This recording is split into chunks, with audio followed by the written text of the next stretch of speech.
Is this thing on? Check. What is happening, everybody? Hope everybody's having a fantastic evening. Mopar Chat Live is live. Figured I would visit with you guys on this middle of the week Wednesday evening. Hope everything's going well for you. I've been having a lot of conversations with guys here lately about what is and what isn't a good place to stop and or start with modifications for your car. And most guys will get up and rolling with stuff like cold air kits, tunes, things like that. But hang on, man, it is cooking up in here. This Texas weather, man, it's been driving us all crazy. It'll be 30 degrees one day, 40 degrees the next, 80 degrees, and then 30 again. So I don't know. My yard looks like Vietnam. But anyway, no, what I wanted to talk about, though, is, just kind of touch on some of those topics as far as where to stop and where to start with your mods, especially with these Mopars, because one of the biggest issues with Mopars, whether you've got a 5.7, a 392, or even a Hellcat, their blessing of being rather powerful from the factory and realistically putting down numbers that are, well, they would have been unheard of not more than, 10 years ago.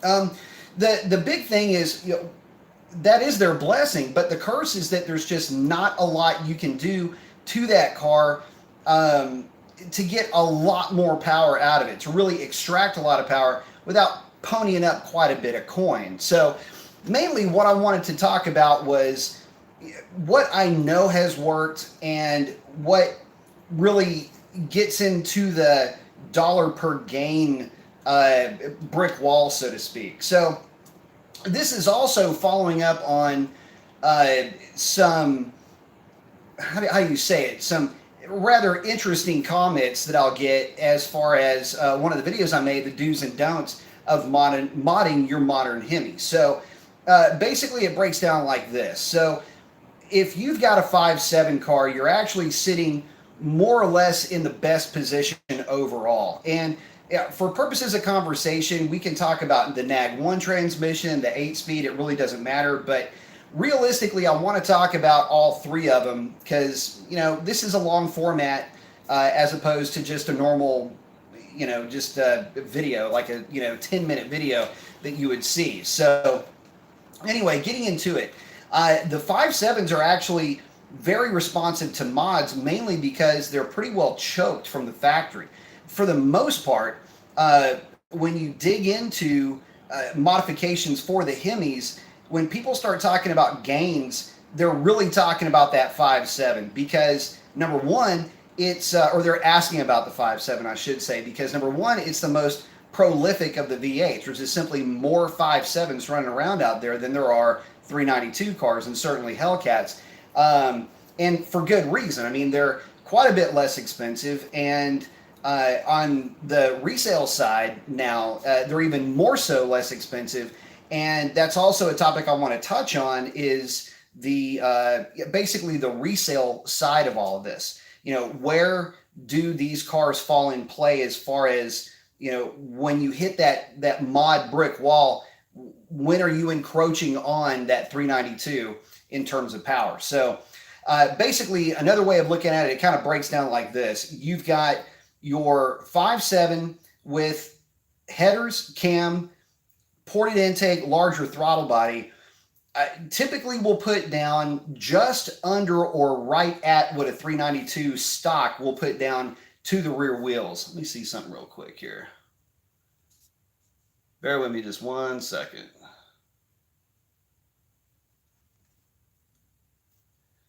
Sorry about that. We had all the comments just flaked out. Time out.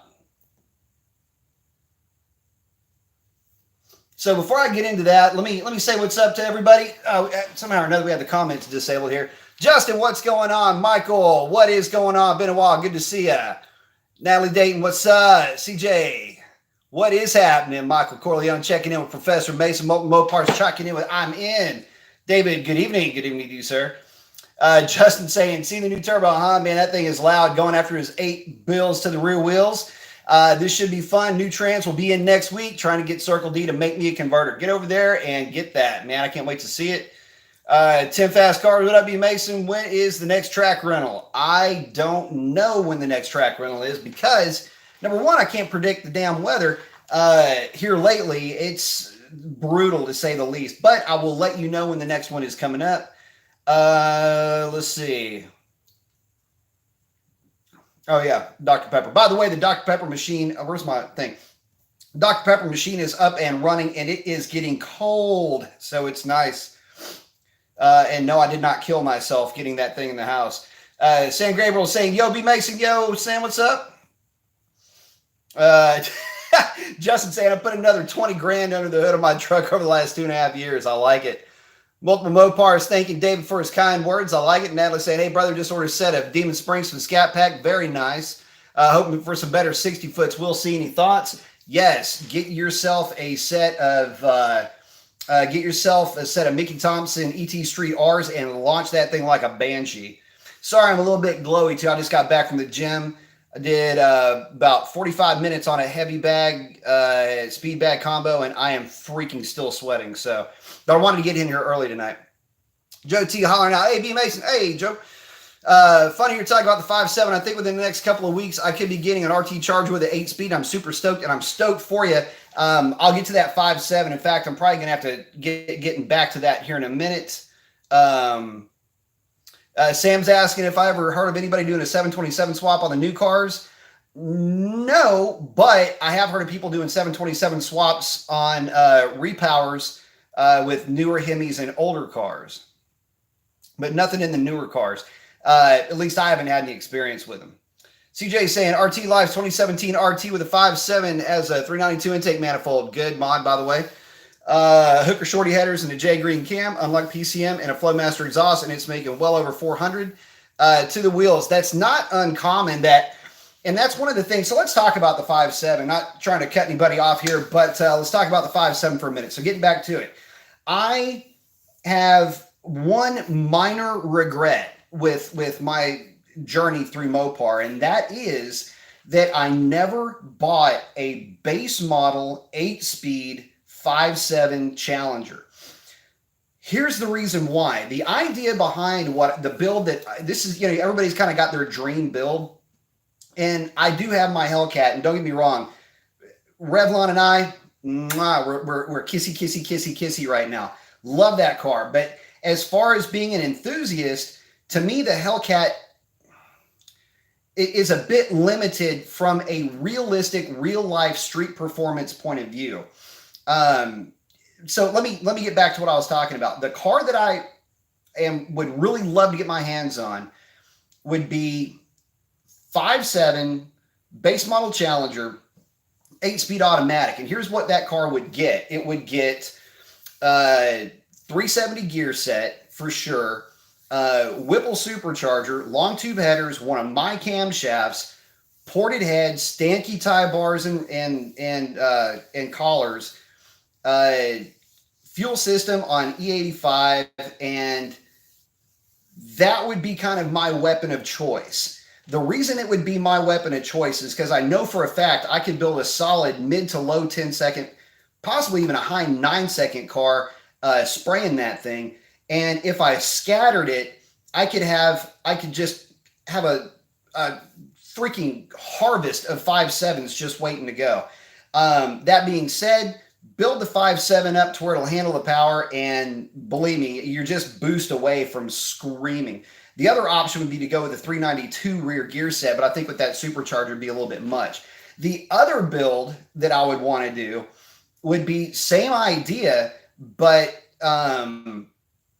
ported heads, 392 intake, again, one of my NA grinds, and spin that thing as high as I could spin it with the 6.4 manifold and put a set of 392 gears in it, and just build a nasty little pissed off 5.7 quarter-mile blaster, something that would spin to about 7,200 RPM, and I'm telling you, it would be a riot. So, originally I was catching some grief for that, especially from some of the 392 guys saying, why are you so hyped up on the 5.7? Man, the reason why I'm so hyped up on the 5.7 is because it's the everyman's hot rod when it comes to Mopar. And the 392, especially at that time, was selling at a premium.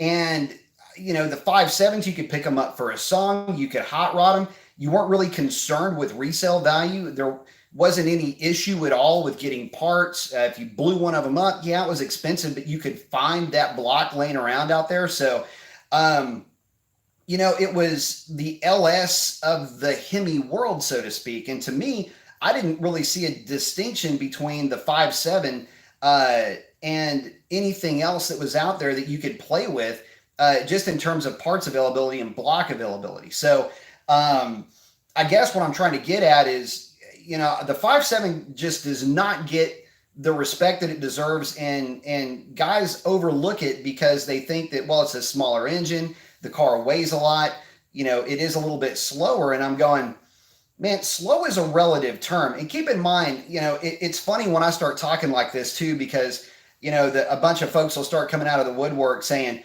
it doesn't run 11s, it can't be fast enough. And I'm going, God, look, I at one point was driving everybody's hot rod, and believe me when I tell you, I've got a Hellcat, and when I drove, I think it was, I cannot remember the gentleman's name. I think it was Warren's Scat Pack at the track rental. I mean, that was one of the most fun experiences I had. And it honestly, because of the gearing difference, doesn't feel that much different than the Hellcat. So you hot rod a 5.7, and oh yeah, by the way, I forgot, I would spray the living hell out of that bitch.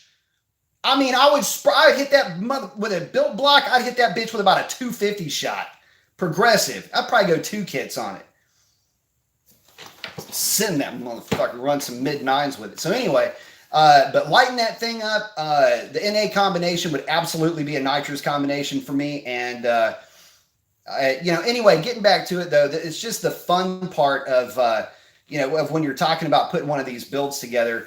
I never forget about the 5.7s. A lot of guys have said, you know, well, I don't really talk 5.7s that often. And to be honest, I get more questions about the 5.7 than I do about the 392 or the Hellcats. And again, it's a numbers thing. There's simply a lot more 5.7s that are out there, and they just respond better to mods because they're kind of detuned from the factory. So let me get back in here. Let's see. Mike's hollering out. Benedetto saying, what's Justin, what's in it? Oh, he's talking to Justin about his truck. Codename Scat, what up, what up? Gorgeous Scat 392. Hey, man, glad to be here. Hey, good to see you in here, buddy. Hang on a second. I got to turn this thing down a little bit. Here we go. All right. Sherrod saying, good evening and ready to learn. Hopefully, ready to inform. Let's see. Natalie Dayton saying, got my drag pack. Send it, baby. Send it. Launch her hard. Justin Baker's saying, good set of adjustable shocks for the crew cab Ram on a 2.4 drop. I like it. Don't know the shocks, but I like it. Let's see. Justin Baker. Let's see. Joe T.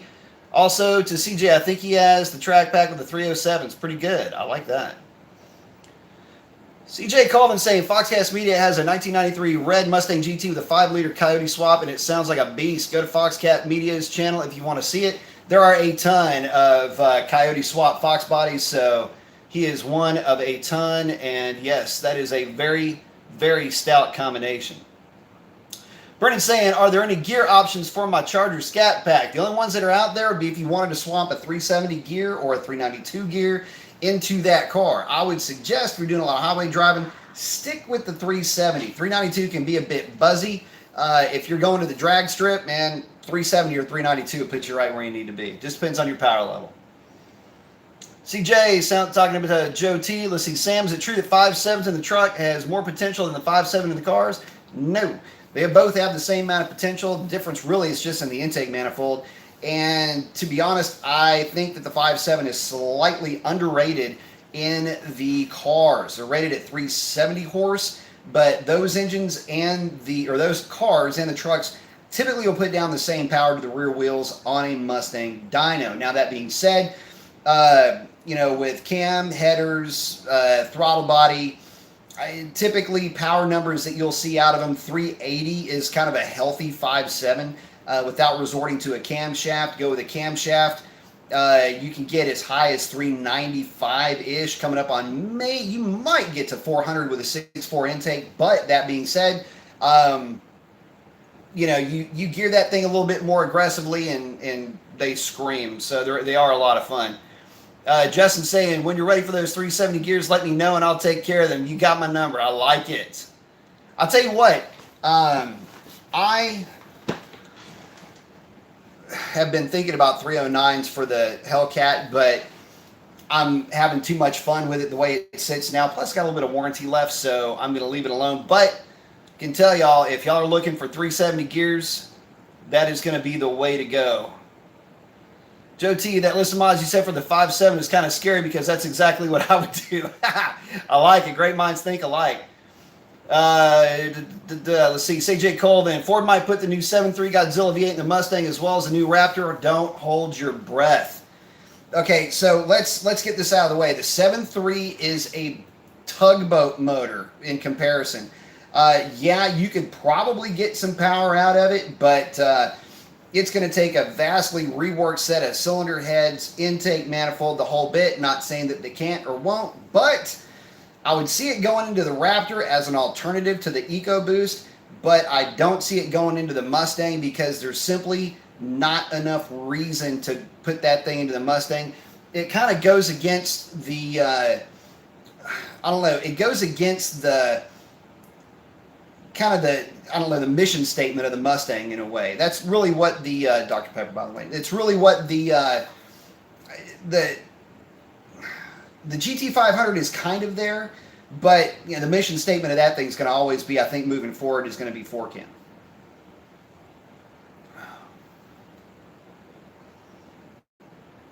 Let's see. Justin Baker saying 392, just go 410. It'll be worth it.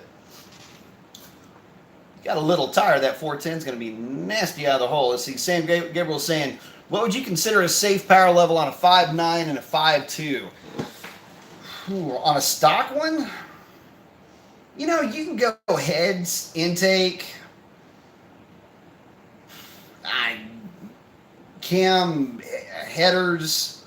Yeah, probably try to keep it somewhere, you know, 400 to the rear wheels would be about where I would want to keep it. Those blocks aren't known for being super rigid, so it's somewhere in that power level. If you can get it to that power level, it'd be kind of tough. Heads and cam, actually, you know, a good head cam exhaust package will probably get you close to 350, and that'd be about where I'd want to leave it. Unless you want to spray it, and then if you do that, then typical 500 horsepower at the crank number applies for those. Is a safe number. You go 500 to the wheels, something's going to break eventually. Venomous Garage saying laughing gas is awesome. You better believe it is. I'm talking to a guy that put nitrous on a lawnmower, so yes, I agree. Just Baker, 5.7 crew cab. Best time is 12.001 before the E85 and big turbo. It runs with full bolt-ons and tuned Coyote Mustangs. Yes, it does. 12.0 is hauling ass. Multiple Mopar. Oh, hey, Multiple Mopar's checking in with. He saying he made 1,093 horsepower and 1138 torque at 6 degrees of timing with 180 degree inlet air temperature. Ooh, we got to get that down, brother. Saw the video. If you haven't seen the video, get over to Multiple Mopars. Check it out. They just got that Hellcat on the dyno that Kenny Bell set up, and it is nasty. So let's see what else he has to say. It's at 6 degrees, 180 degrees. Yeah, you got to get that down, brother. Got the snow kit and a killer chiller. We slipped the trends. Yeah, I figured that was going to happen. So we are pulling it and sending it to Hellraiser. Very nice 15-inch conversion and 9 inches coming. I like it. Says he's hoping for 12 to 13 hundo on the next dyno run. I know for a fact you'll get it, man, for sure. David's job just dropped on that one. Mike, just saying, Mike, it had heads, cam, and turbo kit and all the other bolt-ons. Let's see. Venomous Garage. I am contemplating heads, cam on an 8.4 SRT Viper. So near to my heart. I can't see her. That is my old ACR, me doing a burnout, on its way to a 1054 motor-only stock displacement. Any experience or recommendations? My build will be NA for road course shenanigans. You know, lately I don't have a ton of experience with the Vipers, but the same principles do apply. Now you're talking about going, heads cam with that car. They don't respond as well as you might think. I know Alex has got quite a bit of experience tuning them. Mike Inalaro over at Prestige in Louisiana, Slidell, Louisiana. He's got a lot of experience working on those cars. They don't respond as well as you might think. They're already fairly well optimized, and the intake manifold doesn't allow for a lot of playing with it because again, even though it's a wedge motor, it still flows like you wouldn't believe, and they certainly want to spool up a little bit more than you might like. So, but getting into that, I would say a good cleanup on the heads, a proper valve job. Go with a cam that is slightly more aggressive than where you're at, a little bit tighter lobe separation angle to build some mid-range torque, and upper mid-range, say up to around 5,700 RPM. Look for something that'll help you out there. That's my suggestion. But I love Vipers. I'm surprised I don't still have one. Let's see. Spazman72, thoughts on the 1819 Mustang 5.0 typewriter tick? Heard Ford put out a TSB. So here's the only thoughts I have on it are this, and this is kind of just me, I don't know, being dumb, but maybe this is a common sense approach. I want to say that the GT350 uses, 5W40, 10W40, 040, whatever it is. I believe it's a 40 weight when it's hot though. And the Mustang is calling for 020, if memory serves me correctly. The Coyote has got the same pistons that the new Coyote does, has the same pistons as a GT350. That it's slightly larger bore in the new engine than it was in the old one. I don't know if it's piston rock or rod knock, but GT350s don't seem to have this problem. And I have heard reports that if you run that same oil, whether it's 05, 1040, or 2050, that there's no issues with the slap. So I could be, correlation doesn't always, mean causation here, but I don't know. If it looks and walks and waddles like a duck, get ready for it to quack. So that's kind of where I'm at with that. Multiple Mopars saying, pray for the back bumper, David. Yeah, that car is going to be pretty sick out of the hole, no doubt about it. So looking forward to that. Joe T saying, B Mason, what do you think about putting a 392 cam with headers and a 5.7 while budgeting for a more aggressive cam? Don't bother with it. Don't waste your time. If you're going to put another cam in it anyway, just save up and put the other cam in it. A solid custom grind for your application is going to be better than anything that comes from Mopar from the factory. The 392 cam is great, but it does leave quite a bit on the table for the 5.7, especially for wanting to wrap that 5.7 out a little bit. Let's see. Poser 2 asking, are you familiar with Daryl Cox Racing DCR 1200 CCA lithium battery for Challengers? Claimed 8 to 9 pounds versus 40 plus for stock battery. Claims it will last 10 times that of stock and start in 5-degree temps. You got DCR, and you also have the one that Racer X just put in his car, which is the Archangel battery. It's kind of a neat sounding name. Sounds pretty butch. But at any rate, they're both lithium batteries, and so just by that nature, they are going to be more robust. They are going to be significantly lighter. My only question is, I don't know what the actual milliamp hour capacity is of either one of those batteries versus stock. I can't help but think that, though, it is going to be better than stock, or at least equivalent to stock. And realistically, guys, I don't know why lead-acid batteries are still around. And I still have my stock battery in my car. I have not ponied up for that battery, but what I am looking to do this year is, I'll end up getting one for my car, either one of the lithium batteries, mainly because, number one, my car sits a lot, and when I drive it, I don't drive it very often, or I'm sorry, for any real length of time. So I need a battery that's going to last and be a bit more robust in that respect. Not to mention, it's the battery's coming up on 4 years old. So probably about time to go get a new one anyway, so may as well make the switch. So here's the deal too. While we're on that subject, or segueing, looks like this year is pretty much over with capturing a record. So to give you guys an idea, we were able to run 670s in the 8th and 1047 in the quarter mile. That is with the car having full interior, and the only thing that was done to the car was a drive shaft, DSS drive shaft, the performance rear diff brace, and those are really there more for, peace of mind type things, for reasons like that.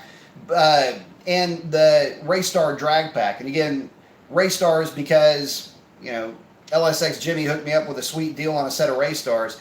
It's certainly not the lightest wheels out there, but this is what we all buy. I mean, this is what you would buy. This is what all of us that are on a budget are going to buy, because you can't afford a set of Welds or Bogarts or something made of unobtainium that weighs as much as this Dr. Pepper can. So I have basically built the same Hellcat you would build on a budget, what you would basically have in your garage. Well, it looks like we're not going to hit the record with it this year. And I wanted to hit the record full interior with the stock battery, with the back seat in the car, with the passenger seat in the car, full interior, with the only real difference in weight coming from the speaker box not being in the back, because I needed the room to put crap in to get to the freaking track rental. So, but realistically, it was a full weight car. Now, albeit without the stock wheels and tires. So this year's going to be a little bit different. I'm going to probably be putting the battery in first, and then soon after doing the rear seat delete. And the reason why is this is really more out of practicality than anything else. It just so happens it'll drop about 75 pounds out of the car. But two things. One, with the battery, I need a battery, so I'm going to buy a battery anyway. And two, it happens to weigh less, so that's great. And three, because the car doesn't get driven for any real length of time at any one time, I just need a battery that can handle that type of stress a little bit better. The second thing is on the rear seat delete. One thing you'll notice if you're going to track events and you're driving the car is, number one, the complete uselessness of the fold down feature of the stock back seat. You can't fold them down and still sit in the car because the headrest isn't removable. So it limits the ability to carry stuff. Number two, the rear seat delete, when I had it in Shalandra, you gain about this much space to be able to put tires or a jack or just other miscellaneous crap in the back seat of that car. So for me, it's kind of a win-win. I lose about 45 pounds on one hand, and on the other, I gain some space back there to haul crap when I'm going to the drag strip, especially if I'm driving the car and I'm taking my drag pack with me. You would think there'd be more room back there. There's simply not, because of that seat folding down doesn't do any good. And I want to keep a finished look. I don't want to just remove the seats. I want to finish, new car professional look, as opposed to just having everything stripped out of it, because I'm picky like that. Plus, it's a Mopar part, and I want to support anything that Mopar is going to do that supports us as a community. So there's that. But the thing is getting back to the record thing. Yeah, I think we may have probably, I'm more than positive, I just don't keep up with it, beat the 8th mile record at 671, I believe is what it ran. 670 something. Anyway, tell how much I pay attention to 8th mile, but somebody pointed out that that is probably close to or at the record, so close enough to call. But the headwind, we got hit the 2 days that that we had really low DA. We had a headwind that you just would not believe, and it killed us up on the top of the track. So, but we'll pick it up next year, and we'll do it a little bit differently. Let's see. Zephyr R&D, Professional Mason. I like. Oh, wrong one. There you go. Anytime with ZL1 1LE. I know of them. I haven't spent any time with them personally, although I have driven the Z06, which is an awesome car, and I like the ZL1s. Yeah, I think the ZL1 out of the Camaro lineup is really the best version of that car. The 1LE is cool, but the only downside, well, it's not really a downside. You only get it with a manual transmission, but they're great cars. Yeah, they're definitely not a drag race car, but if you are going to be just out playing with it, just out having a good time with it, it's a plenty fast car. It's entertaining as hell, and it looks good, too. David saying first world problems. Let's see. Stephen Cash. What's up, Mason? What's up, Stephen? Recently picked up a 2013 RT Charger for 15 Gs. Very nice. Would it be worth it to build a Nag 1 car given the better price point versus the 8-speed, or just save up for an 8-speed? If so, how much? Man, it depends on what you want to do with that car. The problem with the Nag 1 is that it is never going to be, and it's never going to feel as quick as the 8-speed car. So, based on price, there's nothing wrong with the Nag 1 car. The problem with the Nag 1 is that the 8-speed is as good as it is. There was never a problem with the Nag 1 cars leading up to the 8-speed car. So, when you look at it from that point of view, I mean, I say go for it, just with the understanding that an 8-speed car is probably gonna surprise you if you run up on one. I would say if it's me, I would save up and get the 8-speed, and as long as you keep that thing within a reasonable power level, you'll be just fine. David saying doesn't hurt to shave some weight. Yeah, I know. It's trying to be all snooty about it and get it without too much weight reduction, but yeah, we did do a little bit. Let's see. CJ is asking, whatever happened to your 392 Challenger? 392 Challenger is gone. That room was that space was taken by the new Hellcat. Let's see. I do miss the 392 though quite a bit. Let's see. Arnold is saying, been looking at 17x9 wheel on a 275 NTO5R radial. Do you think his 500 horse Scat Pack will hook cam full bolt-ons? Sure it will. Also looked at 17x10.5 wheel of 305s, but it seemed overkill to me. I have on my car, on the Hellcat, I have the 17x9.5 in the rear with the 305 45s, and those are 17s. The 17x10.5 will be probably, if you went 17 and went 305, 45, 17, that would be an ideal tire for you for a couple of reasons. One, it is absolutely going to hook every single time. The 275 should hook every single time on that 9-inch wheel. The downside is track prep, and it's a factor that you cannot account for. I like the 305s mainly because they work very well even on tracks with not awesome prep. So that would be my only reason to go with that tire. Aside from that, the 275 NTO5 should hook just fine on that 9-inch wide wheel. And then Real Racing Productions is asking, how much do you slow down putting a 315 wide tire to a stock 9.5-inch rim Scat Hellcat? Would 275 be better? Yes, 275 is better if you are running a 20-inch wheel. What does rotational mass do with a wider tire? If you could please answer. Not a problem. So the extra mass isn't so much the issue. You're going to pick up close to 7 pounds per side. It sounds like a lot, but in practice, it's not as much as you might think for what we're doing. I mean, if you are going for a specific number and you're not there yet, then putting that larger tire back there is not going to help you if you're already hooking up. So let's get that out of the way. But the 315 and even the 305 for that matter on a 20-inch wheel, 315 more so, the problem is there's, let's say your wheel is this wide, okay? If your tire is this wide, then the angle of attack from the rim to the ground is going to be exaggerated because that tire has got to bow out. Now, if the aspect ratio is high and you've got a tall sidewall, well, that's not that big of a deal. That angle is not going to be as basically abrupt as it is with a much shorter aspect ratio where the thing sticks out.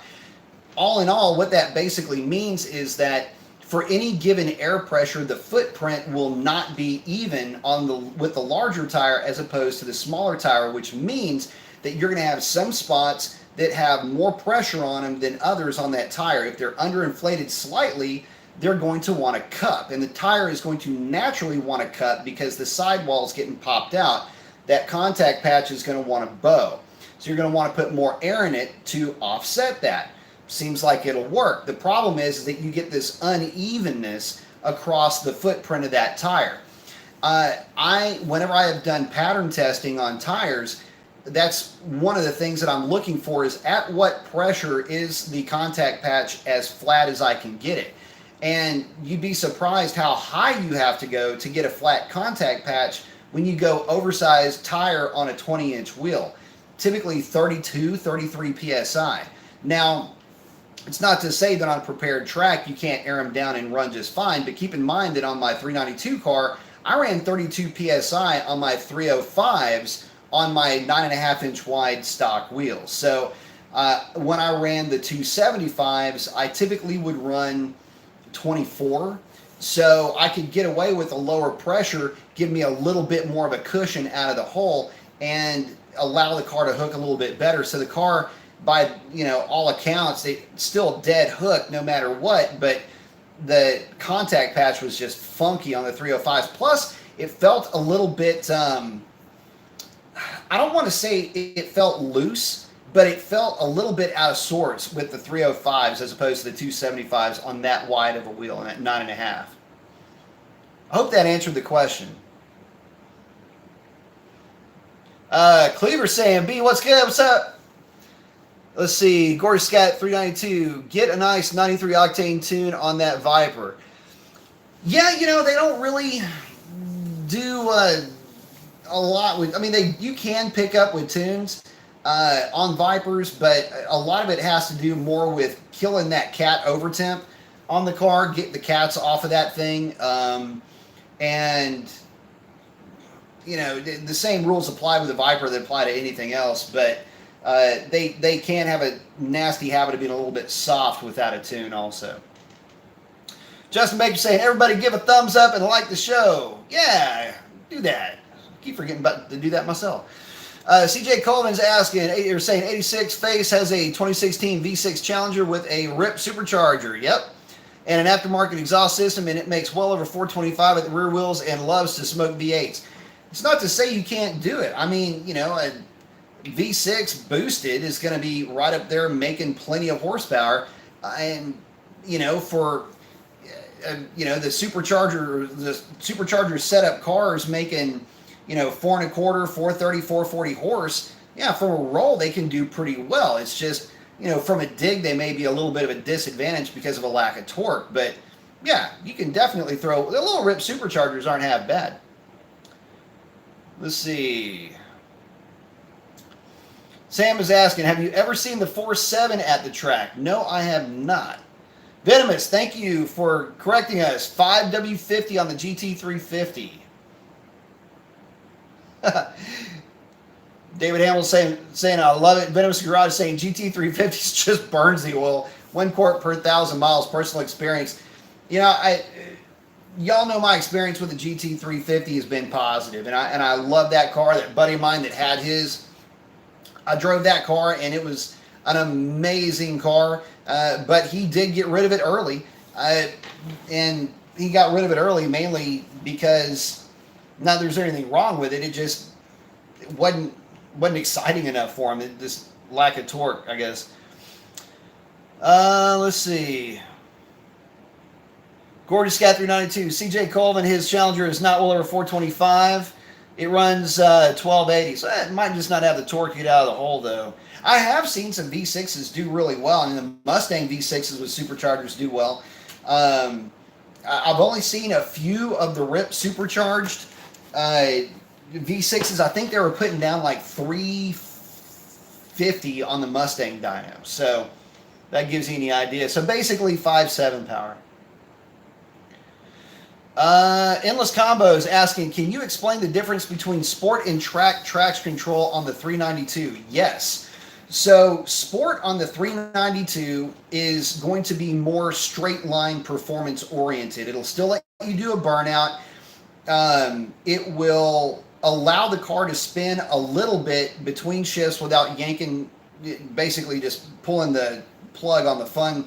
But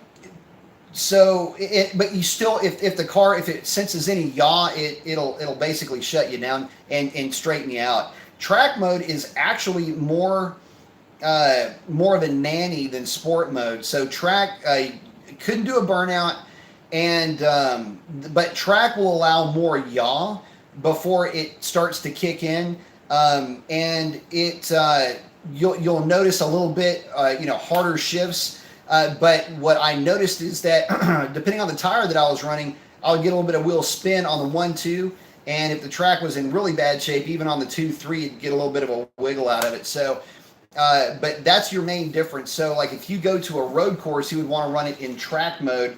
If you're playing around on the street or you're at the drag strip, you want to run it in sport mode. That's been my experience as far as getting the best numbers out of those cars. CJ Colvin says, true. Probably missed something there. Natalie's saying, I asked DCR about them yesterday. I think we got some stuff going on back and forth to see.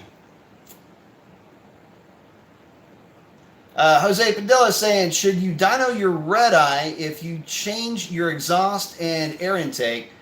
And what do you recommend to buy on both? Thank you. So, yeah, I mean, it's always fun to see if you picked up or lost when you swap exhaust, but I doubt that you will.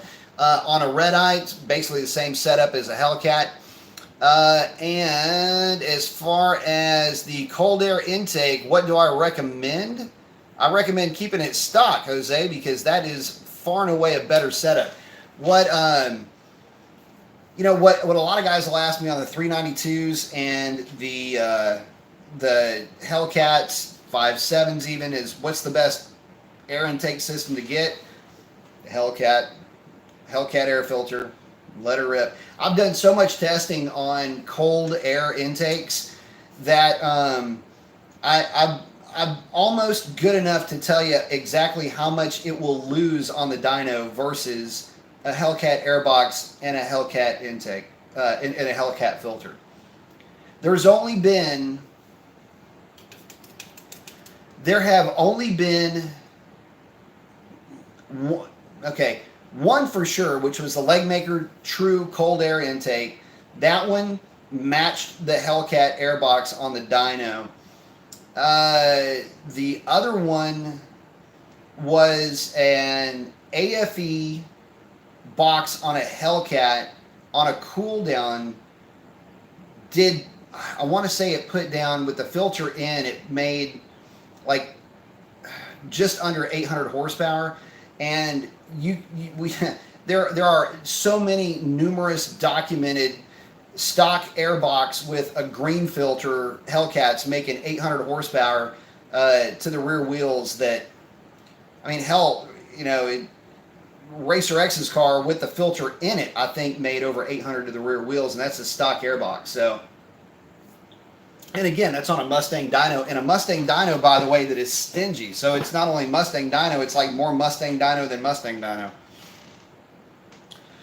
Gorgeous Scat 392 is saying, I really hope the Viper ends up coming back. Do you think it will? Yes, I do. So about, I don't know, now it's probably about 3 years ago, I had a long conversation with one of the marketing guys at a Mecum auto auction, marketing guys from Mopar, and we discussed everything from the Viper, where it is now being 3 years ago, where it was going, what was in development, what studies that they've done, focus groups, attitudes towards that car.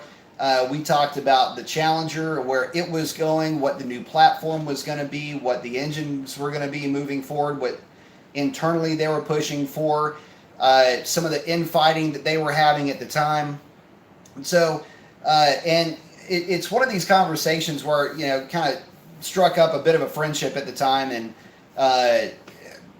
you know, was able to, you know, glean some information that really I should have been able to get. But to be honest with you, man, the Viper, if when it comes back, look for it to more than likely be V8 powered.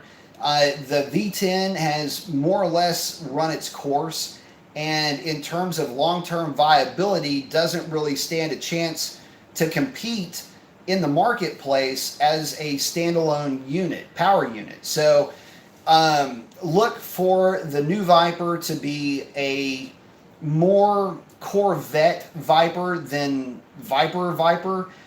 Not to say that it's taken anything away from the Viper, but what I mean by Corvette is marketable, sellable.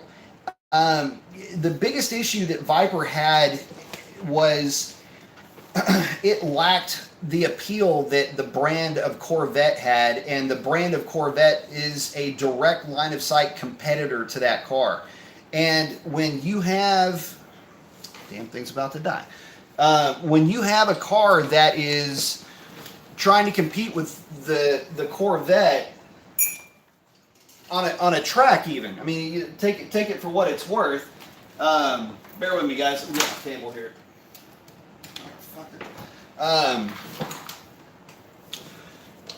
It's got to be able to compete with it not only on the track, but it's got to sell units. And the problem is they weren't selling units. It's the part of the conversation. I don't want to belay the point, but part of the conversation that we had is he had a white Viper on at the show, and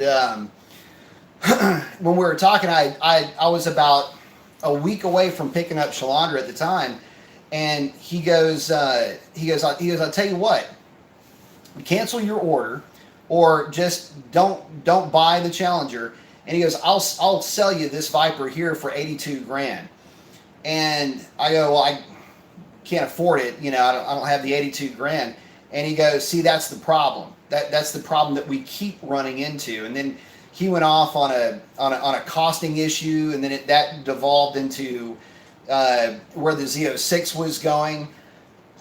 It was just a real interesting conversation, and actually it was a long conversation. It was easily,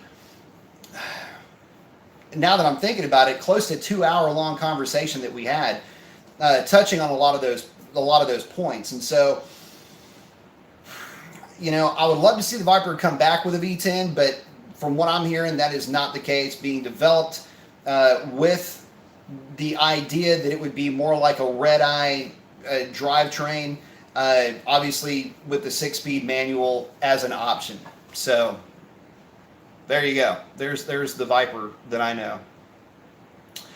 Sean is asking, how much horsepower can the stock heads on my 2018 392 head support naturally aspirated?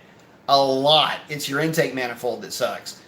I've heard they will support 500 plus at the rear wheels without needing any work done. You heard right. They'll support a lot more than that, as a matter of fact. If you had a custom-made sheet metal intake with a cam that would cover you up to about 7,500 RPM, you could make well into 600 horsepower with those heads the way that they sit. They are unbelievably good heads in terms of flow numbers. The downside is that, you know, you got to have an intake to flow those types of numbers as well, and that stock intake does not do that. But what it does very well is work in concert with the stock camshaft to build as much velocity as it can with the head flow that it's working with to make some big horsepower numbers in a car that will idle in traffic indefinitely. Mike Benedetto is saying nice. Oh, he's hollering out at Justin Baker about his truck. Sean saying don't give up on your stock record dream. I'm sure you have some good air coming in the next month or so. I hope so. And I know we can nail the record. I know the car's got it in it if we just get some DA to cover. And to be honest with you guys, whether I get the record or not, we've proven that a stock Hellcat can get out there and mix it up in the 1040s and 1050s in really good air. But one of the things there is another goal in mind, and the other goal in mind is stock tune, maybe with a little bit of weight reduction with the rear seat delete and the battery. But I want to be able to cover 10s no matter what whenever I go to the drag strip with a bone stock Hellcat on a tire. So with the passenger seat in the car. And basically, I just want to be able to cover 10s no matter what, and that's the goal for this summer, is to consistently get out there and run 10s with a stock car, which I think will be pretty cool. Jay Fusion saying, what up, B? You will get the record. Man, if I get some cold air, I will, and I'm on standby for any freaking pterodactyl flying around here. For any track day that's coming up, I'm on standby for it. So if one of them pops up, we got some good air, I will be out there running the car. Let's see, Mike's saying 2016. Oh, here we go. Let's see, Sam, what would you consider safe power for the Pentastar 3.6? Stock.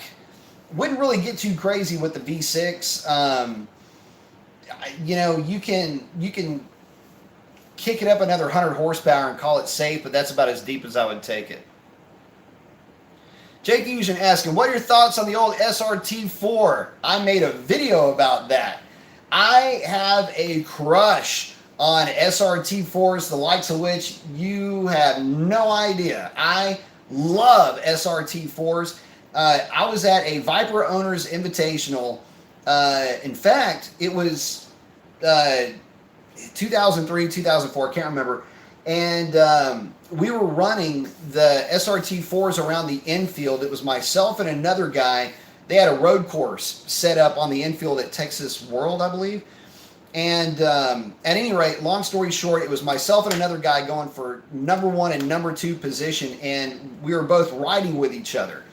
And the guy that I was competing against was this Australian dude, freaking hysterical. We were both laughing the entire time getting these things around the around this course.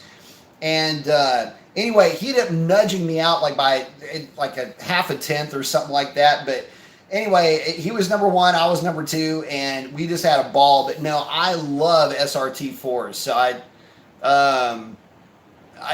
just, God, I love those cars. And the thing is that you'll never see another car like that made again. I mean, that was the front wheel drive muscle car, and I don't know, for you guys most of you guys probably do know if you've been following the channel for a while, but I've got a thing for Dodge Daytonas, on the Omni GLH, GLHS, the 600 turbo. I've got a thing for the SRT4, any of the front wheel drive turbo hot rods from Dodge. For whatever dumb reason, I just have this affinity for them. So anyway, that falls in line with that. But the SRT4 is kind of the crowning jewel on that little menagerie of misfits that I seem to have a soft spot for.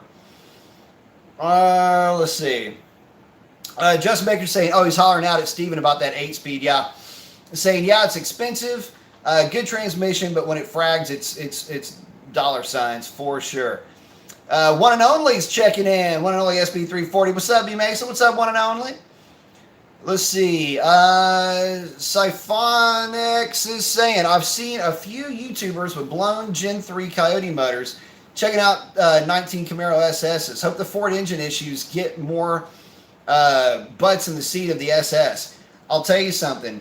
The SS on a drag pack, the 2019, is not as ugly as it is with the stock wheels.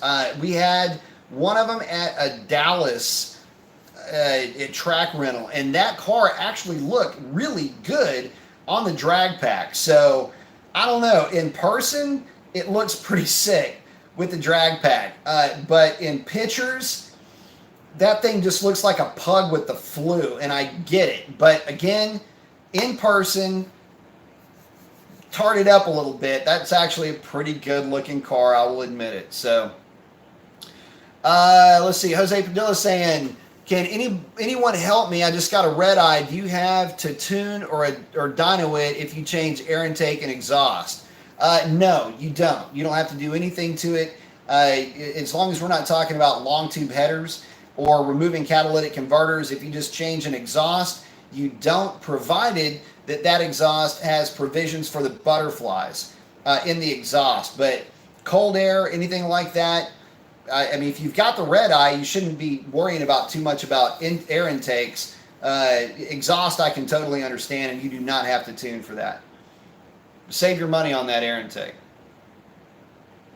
So, I mean, multiple Mopars has the record for full weight, big body red eye, and he's running his stock stuff, and that car is a headwind away.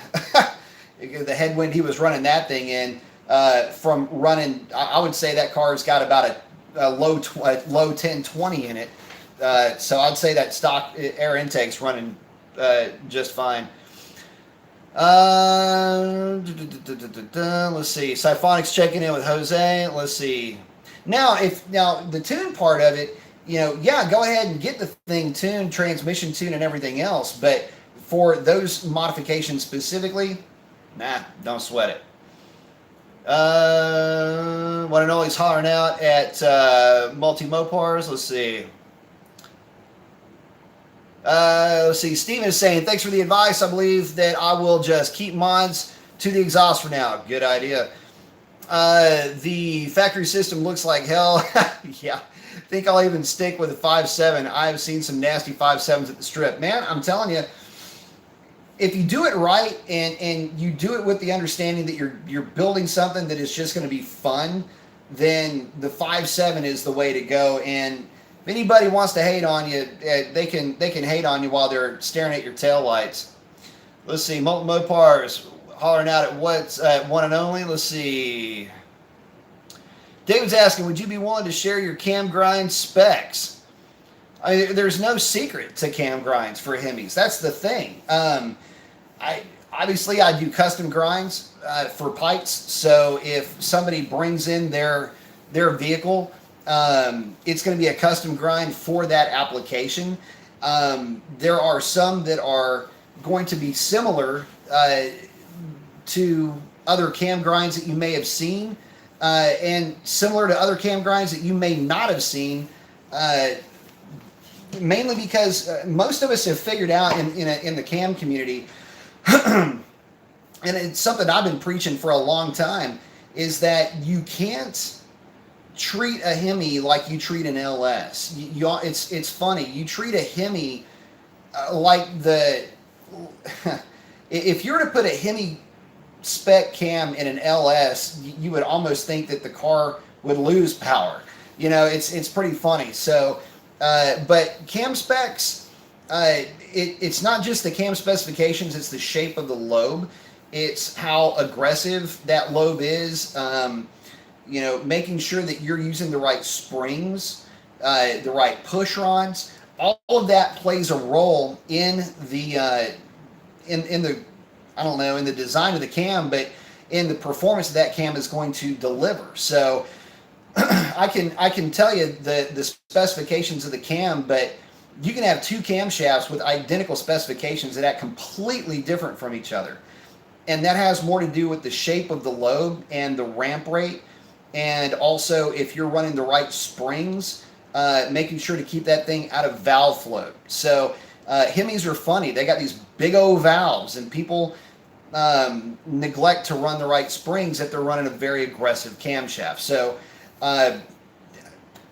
just take that with a grain of salt. I've put together, all the custom grinds for pipes are my grinds. And when, Alex and I started working on that cam program together, we spent a lot of real late nights discussing cam design, camshaft design principles, what the Hemi is going to like, what's tunable.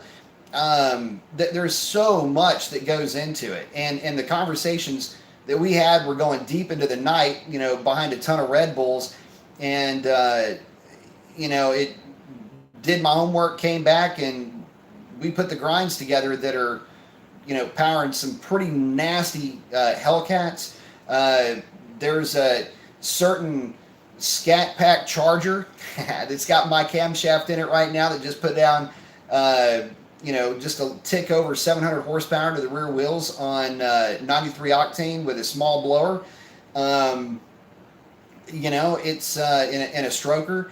So but there's so much more to a camshaft than just the initial specifications. And one other thing about camshaft specs that guys don't seem to remember is that you put a camshaft together for the flow dynamic of that engine. And some camshaft manufacturers and people that are marketing cams and selling them, they'll sell you a big number. And the funny thing is those same camshafts don't perform any better than a smaller camshaft, and they're just putting unnecessary wear and strain on a valve train. So, taking the weight of the valve into account, taking the RPM into account, acceleration rates into account, what can the lifter manage, anyway, I'm getting off topic. And by the way, too, you get two camshaft guys in the same room, make sure at some point that walls are padded and you got gloves, because somebody's going to be trading skin before it's too long.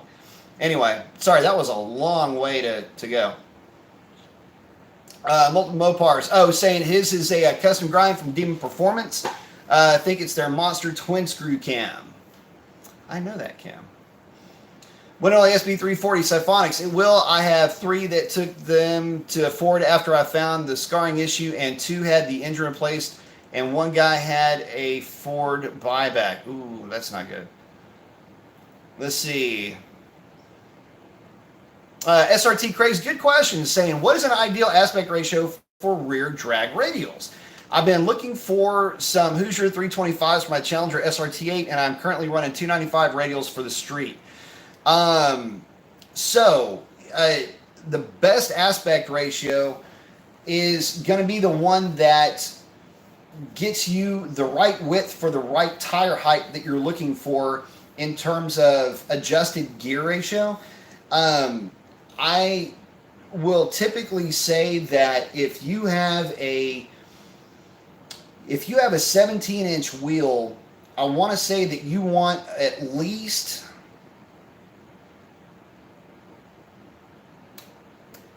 let me think about this. I would want at least 5 to 6 inches of sidewall. So, the idea is it's really not an aspect ratio as much as it is a total tire height. Now, that being said, there are some sidewall heights that I would try to stay away from if you're going to be doing a lot of drag racing. And realistically, if you're running a 17-inch wide wheel, you're not going to ever get that low. But for the 17, for the 305, the 45 works great for these cars. The 40s work really well as well. In the 18s, for the 305 40s, that's a 29-inch tall tire versus a 28-inch tall tire in the 305 45. But any lower aspect ratio than that, and the tire will not be able to absorb as much of the hit, and you're only relying on the compound of the tire as opposed to the tire acting as a component in as a whole, absorbing some of the shock on the launch. So I like to see, for cars of our weight, something, a 45 is good, 50 is pretty good also, but that's going to put you a little bit taller tire, which might screw with your gearing a little bit. So I don't know. I hope I didn't butcher that up for you, but I want to see about 5 inches of actual sidewall height, regardless of the width of the tire, because we're working within a finite range. It's not like it's the Flintstones, right? So, for the width of the tire that we're going to be running, that's the gauge is going to be. I want to see about a 28-inch tall tire on the back of the car. CJ's asking, hey, B, have you seen any of Scotty Kilmer videos? Not that I'm aware of, but it doesn't mean that I haven't had one just blow through my feed. But no, I haven't. And I don't really get a chance to keep up with those guys too much. There's actually very few of the YouTubers that I actually do keep up with. And that's not any knock on them. I'm typically doing stuff and don't have the time to check them out. Let's see, but I will check them out now that you mention it. Go74 is saying rev up your Mopars. Hell yeah. Mopar is saying I just hold the button and turn the traction control off. Better to be able to drive though. Better believe that. Go74. Scotty is always talking shit about Dodge. Well, you know, not all of us can be the chosen one. Let's see. Justin saying, do you know if I can put the line lock and launch controls like the Hellcat and Demon have through HPT for my Ram? It's a 2016. Just a thought, so I figured I'd ask. No, and it's just not part of the OS for the trucks, unfortunately. What's weird though is whenever my Uconnect would reset in my truck, I would get the SRT screen flash across my my Uconnect, but unfortunately not right now, not that I'm aware of. It would have to be imported and married as a separate OS to your truck operating system. Let's see, CJ Colvin saying, I know Go74 Scotty Kilmer is nothing but a Toyota lover. Well, that's why I haven't ever seen any of his videos. It's Toyota. Unless it's a Land Cruiser or an FJ40, I'm really not interested in Toyota. Racer X on it. Hey, what's going on, brother? What's going on, brother? SRT Craze, he's saying, Go74, that was good. Rev up your Mopars. Hell yeah. Guidardo is saying, I have an 08 Challenger 6.1, 15 Chrysler SRT 6.4. Kept wanting to race my way home, but I can't launch because I spend too much. So I ran it at 30 roll and beat it by 2 cars. Is that normal? Oh, I see what you're saying. The 6.1 is not going to be as stout as a 15 6.4. From a 30 roll, there's a good chance he spun, but you know, again, it's not a knock on the 6.1. It's just a simple matter of fact. I mean, the 6.1 does not have the gear multiplication that the 15s and 15 and up cars have with the HP70. So every race that I've seen, 6.1 versus 6.4, it's not pretty in favor of the 6.1. They just don't put down the same power. And obviously that NAG 1, it's a 5-speed versus an 8-speed, so you know you can just have less gear multiplication to play with. Let's see. Mopar's hollering out at Racer X and say, what's up, Racer X? Gorgeous Scat 392. I'll probably wait for the red eye to be out for a year or two. They continue to make them and then pick one up used. That's a good idea. And yes, they'll make as many as they can sell. Racer X hollering out, still running that stock airbox. Better believe it, brother. SRT saying, Scotty Kilmer is hilarious. I need to check that out. CJ Colvin saying, I know, but Dodge has come a long way. Yes, they have. Come a very long way. Cleaver saying, I second that motion for sport versus track. Lost 2/10 in track mode. Yep. On another note, experiencing a tad bit of lag on takeoff, like it takes a half second to catch, just a tad bit of jerk too, or Turo AZ850s. Well, it's probably smoking the hell out of the Turos. Yeah, it's not going to be as aggressive in sport as it is in track in terms of throttle response, and the shifts can be a little bit abrupt. But I always had the best ET with the sport mode, and again, track mode didn't ever do me any favors. As a matter of fact, track mode certainly didn't do me any favors with the Hellcat. Still using the sport mode on the Hellcat. One and only, damn! Thank you very much. I appreciate that. One and only, $20 to the to Project Revlon, going towards the battery and seat delete. I appreciate that very much. Looking forward to bringing that content to you. Says. Sorry, Professor, I was late to class. I'm older now, you know. I like it. Saying for Diet Coke and Revlon, my friend, thank you very much. As a matter of fact, speaking of which, my Diet Coke back. There we go. Cheers. Thank you very much, man. I really appreciate that. Thank you a ton.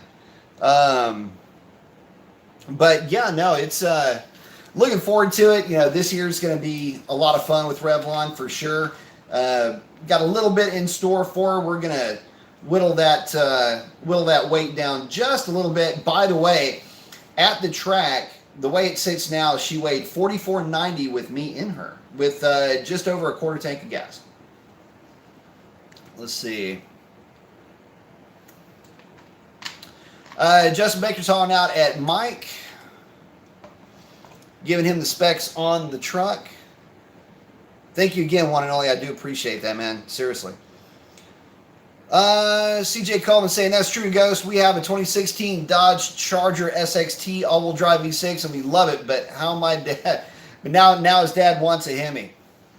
And that is usually the progression as it goes. Quick Brick, what is up? What is up? What is up, man? One and only's hollering out at Racer X. Gorgeous Scat 392 saying, I'll be pissed if they put a V8 in the Viper. That ruins the heritage. Actually, it doesn't. Hold, please. Ah, crap. I don't have it. The initial engine that was being tested in the Viper was a 360 at the time. And Carroll Shelby was adamantly opposed to the V10 initially going into that car. By the way, fun fact on that V10 initially, the 8-liter, the guy that developed it was big into Pontiacs, and basically the V10, a lot of that architecture is Pontiac architecture with 2 extra cylinders. Let's see. But yeah, in terms of production, it would kill the heritage a little bit, but I don't know. If they can make that V10 work and they can make it a viable option and they can keep the pricing competitive with Corvette, then I say go for it. You know, keep the V10 alive. But from every metric that was being discussed, the V10 did not do as well as the V8, and that is public perception, cost. And when I say public perception, it's just the sound of the thing. As far as having to have a whole different engine to make just replacement parts for, that they're really not doing anything else with the engine other than building it for Viper as a brand. You name it, there's reasons not to have that engine, and not the least of which is that, you know, if an all aluminum variant of a Hemi made it into that car with a, I don't know, a pachydermish supercharger hanging off the top of it, then I wouldn't say that would be bad. Let's see. Go 74, I have a V6 and it's awesome, but get a Hemi. Yep. Justin's hanging out with Steve there. Let's see. Let's see. Frankie, we got some guys sidebarring, so I'm gonna let them do their thing. Frankie 072 saying, "What up, Brian? What up, Frankie? Hey guys, smash that like button for B Mason. 49 in chat and only 24 likes. Oh yeah, hit that like button. Oh damn, multiple Mopar. Thank you very much. So tire money for B Mason. Actually, that is not too far off the mark. So yes, I keep forgetting to do this. I have got to get a new set of Tri-5Rs for the back of Revlon.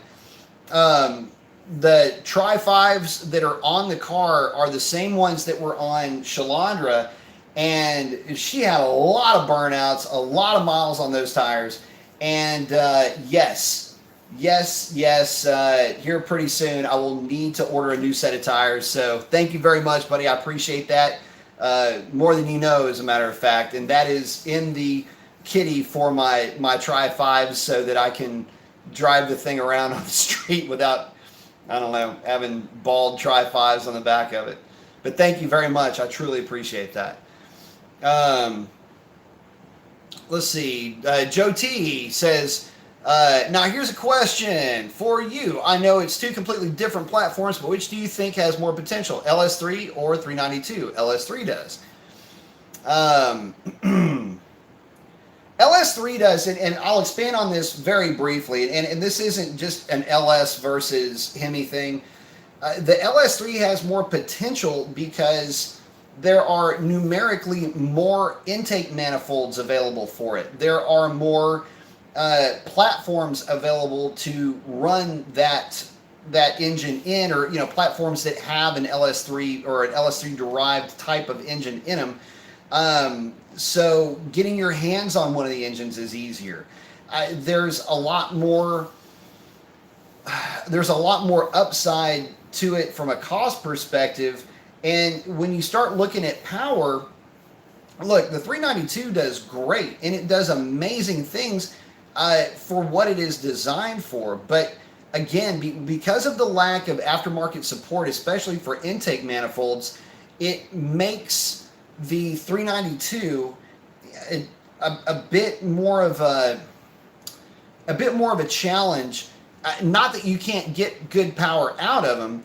It's just that when you look at what is available for the money through an LS3, it makes it much less palatable for a 392 versus an LS3.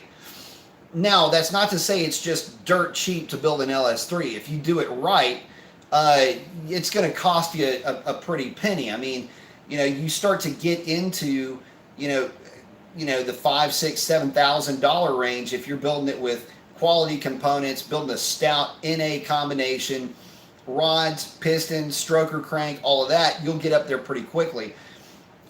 You can make almost as much power with that 392, and you'd be running the stock intake manifold. So, but either way, I haven't seen a lot of LS3s just run away from 392s. In fact, it's typically the other way around at the drag strip. So where guys get it wrong with the LS3s, they just throw cam at it and spin it to 7,500 RPM. And the whole time they're doing that on the NA side, they're watching a 392 run away from them, and they're trying to reel them in on the big end. That works great if you're doing roll racing, but if you're at a drag strip, it doesn't work as well. Especially if you're just out playing around with the thing on the street and you want good street manners.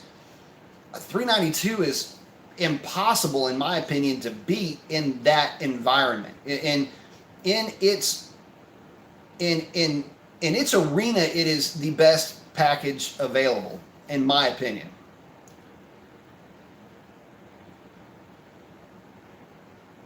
Let's see. Poser 2 is saying, what would you do to treat surface rust on Hellcat suspension parts?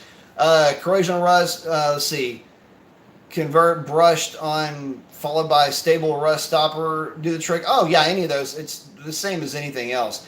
Anything additional or different? Nah. Just brush it off. Hit it with, a lot of guys just hit it with black Rust-Oleum, mask it off, and, brush it off, clean it with the rust stabilizer, and then hit it with the black paint, and you're good to go. Cleaver saying, thank you very much. Glove box stash, the $5, man. I appreciate that very much. Yeah, for sure. Glove box stash indeed. I like it. Thank you very much. I appreciate that. That is the Diet Coke fund and Dr. Pepper fund for sure. Let's see. Just Bakers. No, that's one I built for a customer. Oh, hanging out with Mike. Let's see. Posner is saying thank you. Oh, man, I appreciate that. Thank you very much. Happy saying thanks for the info. Thank you for hanging out with me tonight. I appreciate it. SRT Crazy's asking, hey, man, have you ever been to the Hemi hideout before? No, and it's here in Houston, as a matter of fact. That looks like a really cool place, the ultimate Mopar hangout. It is. It's a so for you guys that don't know, check them out. It's Hemi Hideout. It is it's a special events venue here in town, and the guy is a true die-hard Mopar fan. He's got some cars in there, a ton of memorabilia, a lot of marketing stuff, just all kinds of gas station type stuff in there. But it's a big like special events venue, and you got to rent it out, but it's actually really cool. And no, I haven't been there, and I need to get over there and check it out. Let's see. Steven is hanging out with Justin. Let's see.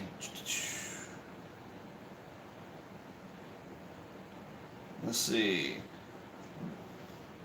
Let's see. Justin's saying, "Oh, I like the new Camaro from what you were saying earlier." Yeah, I mean it. Pretty damn good looking car, man. I gotta admit, in person, but not in pictures, man. In pictures, that thing looks hideous. Justin's on out back at Steven. Looks like he was asking about that transmission, and yeah, Justin cooked his at about 650 horsepower. But it lived a little bit. Yeah, there's only so much you can really push those transmissions before they're going to start letting go. Normally, what I've seen, and it depends on the power delivery that you're hitting them with. If you're with a turbo, it's a little bit softer hit. A centrifugal supercharger is going to be even softer still. You go positive displacement on that HP70, you can find the limits of it a little bit earlier. Mainly because you're just hitting it with a higher load earlier on and for longer. And if you hit it with nitrous, you'll find it the soonest. Typically in that respect, 530 torque to the rear wheels is where you'd start to see it slip. See, Justin saying, slip the converter at 650 horsepower or 650 pound-feet of torque. So I'm going to say HP70 good for about 600 and 500-ish. Sounds about right to me. That's about where it was falling in line on the Mustang dyno, corrected, for that Mustang dyno, down to, 530, 570, right there in that range. That's really where you're going to find that, that spot where it's going to slip the most. And yeah, it's just a matter of time. I mean, it's going to be on borrowed time at that point. Probably. If you're looking for a safe number, I'd say the safe number is right at 499 pound-feet of torque to the rear wheels. Pardon me. Damn, thank you very much. Quick brick, I appreciate that. Say, keep dropping that knowledge, my friend. I try. My knowledge droppings, my Mopar droppings. But yeah, no, thank you very much, my brother. I do sincerely appreciate that. For sure. And always good to visit with you too, my friend. But thank you very much, man. I do appreciate that. David Hamilton, $6.66, that devil money, saying thank you for the information. Amount is because Hellcat, hell yeah. I'll reach out to Pipe once I'm at that point. Thank you very much again. You bet, man. Thank you very much again. And definitely do reach out to Pipes. Alex can definitely help you out. If he ever needs any, run over, then he'll probably tell you to call me. So there's a good chance he might be talking to me direct about your build. So, but yeah, we, do definitely take a little bit different approach in these builds. A little bit more thorough than we need to be in some cases, or maybe a little bit more thorough than other shops have been, just based on some of the stuff that's run through the shop. But there's a reason why guys are on waiting lists to get him to tune their cars, because he really is that good. So definitely worth it. Cleaver Enterprise saying there's a YouTuber with a yellow Charger scat that took his to Pikes. What do you think about the Arrington 426? Worth it with the blower? Yes. So Arrington, as far as putting together a solid short block, does a very good job. And aside from only one significant hiccup that I know of, that they actually attempted to make good on, Arrington has been flawless with all of the components that I know of that I've ever dealt with them.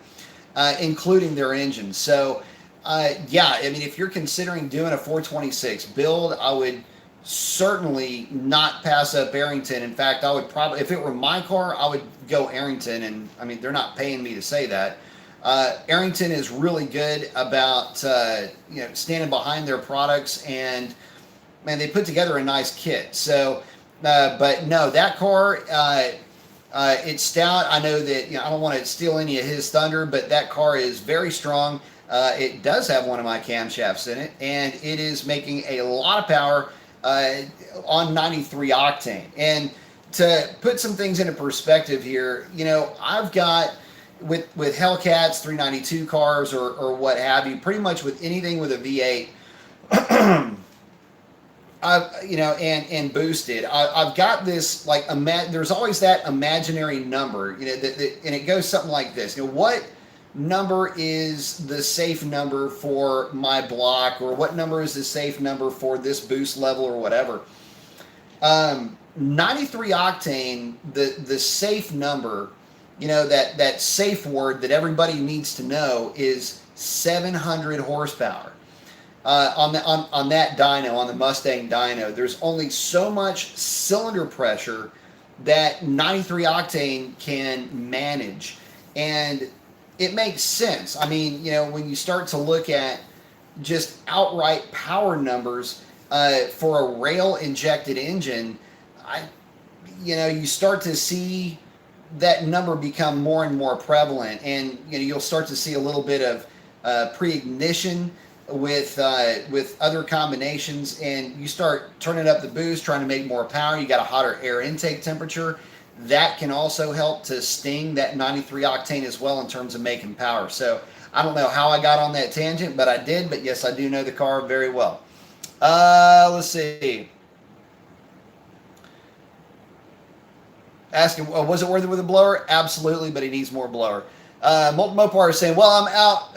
Love what you're doing, me, Mason. Thank you very much, man. I appreciate you hanging out with us, and multiple Mopars, and thank you very much for the contribution to the cause, brother. I truly, truly do appreciate that, and love what you're doing with yours, man. I can't wait to keep up with it. And guys, if you don't have multiple Mopars in your bell ringer, you got to get over there and check him out, because he's doing some crazy stuff with his armada of Mopars.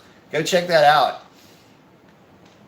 One and only SB340's checking out too. Gonna go hit the hey, say later, buddy. Have a great night. One and only SB, you have a fantastic night yourself, brother.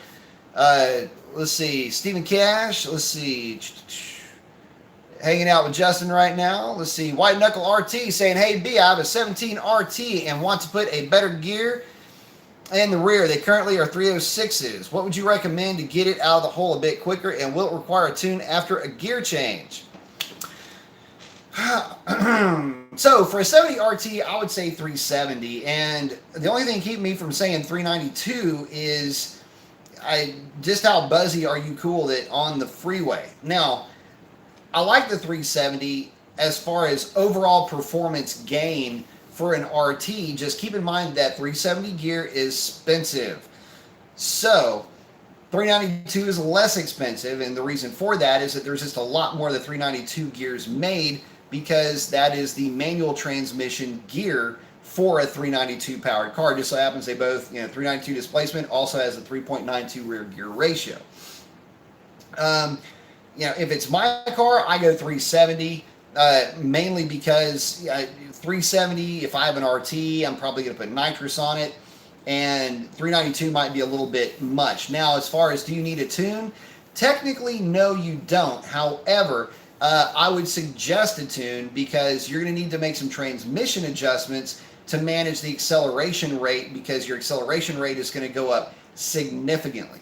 So, in fact, it's going to go up by, roughly a little bit more than 20% in terms of torque being put to the ground, and the amount of time that you're going to be in that gear under wide open throttle or heavy loads is going to be 20% less. So, yes, you will need to get that thing programmed to deal with that acceleration rate.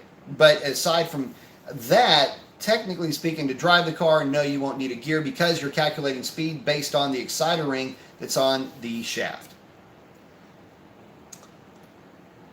Real Race Production saying, thanks for asking the question. You got it.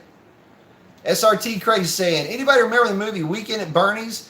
Well, Ricer lover Scotty Kilmer looks just like him. Whenever I've seen his video, it reminds me of him.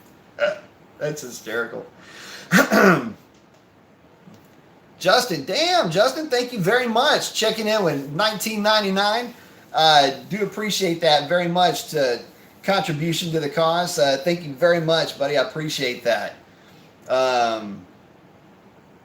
Thank you very much again. Yeah, that helps me out a ton. I'm looking, like I say, I'm looking forward to getting the battery in the car, getting the rear seat delete, getting the car on the scales, and then getting her to the drag strip. Oh, one other thing. So, we're talking about goals for Revlon, and the goal was to try to uh, get to that first place as far as the record.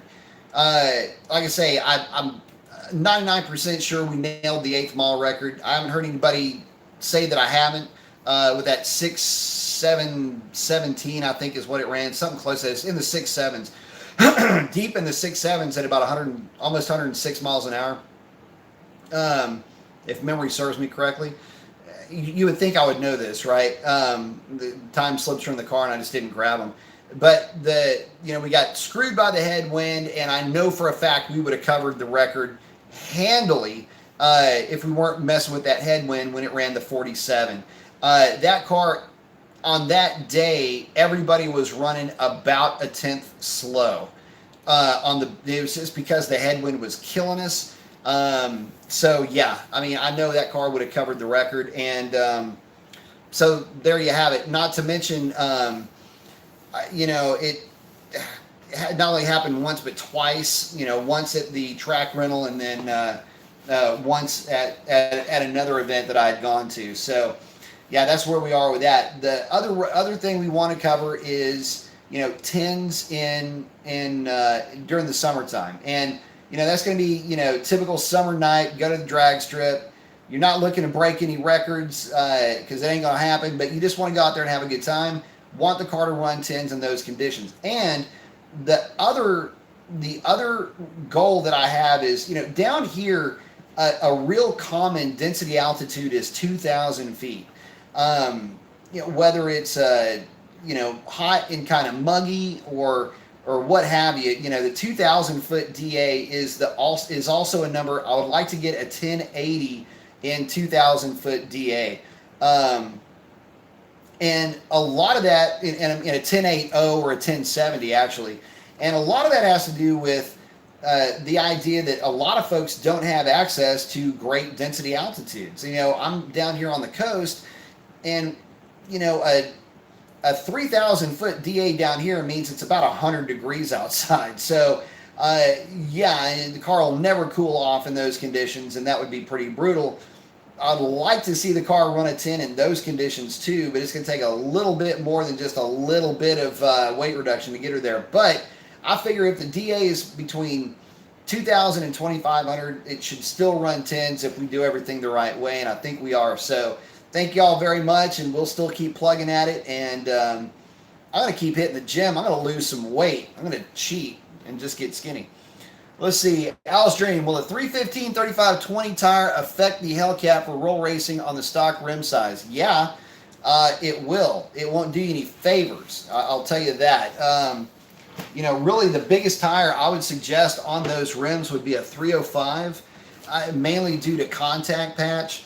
But the 315 in terms of, roll racing, not a ton. I mean, but you are still going to be, you're running an unnecessarily heavy tire on the back of that car, an unnecessarily heavier tire on the back of the car running the 315 versus a 305.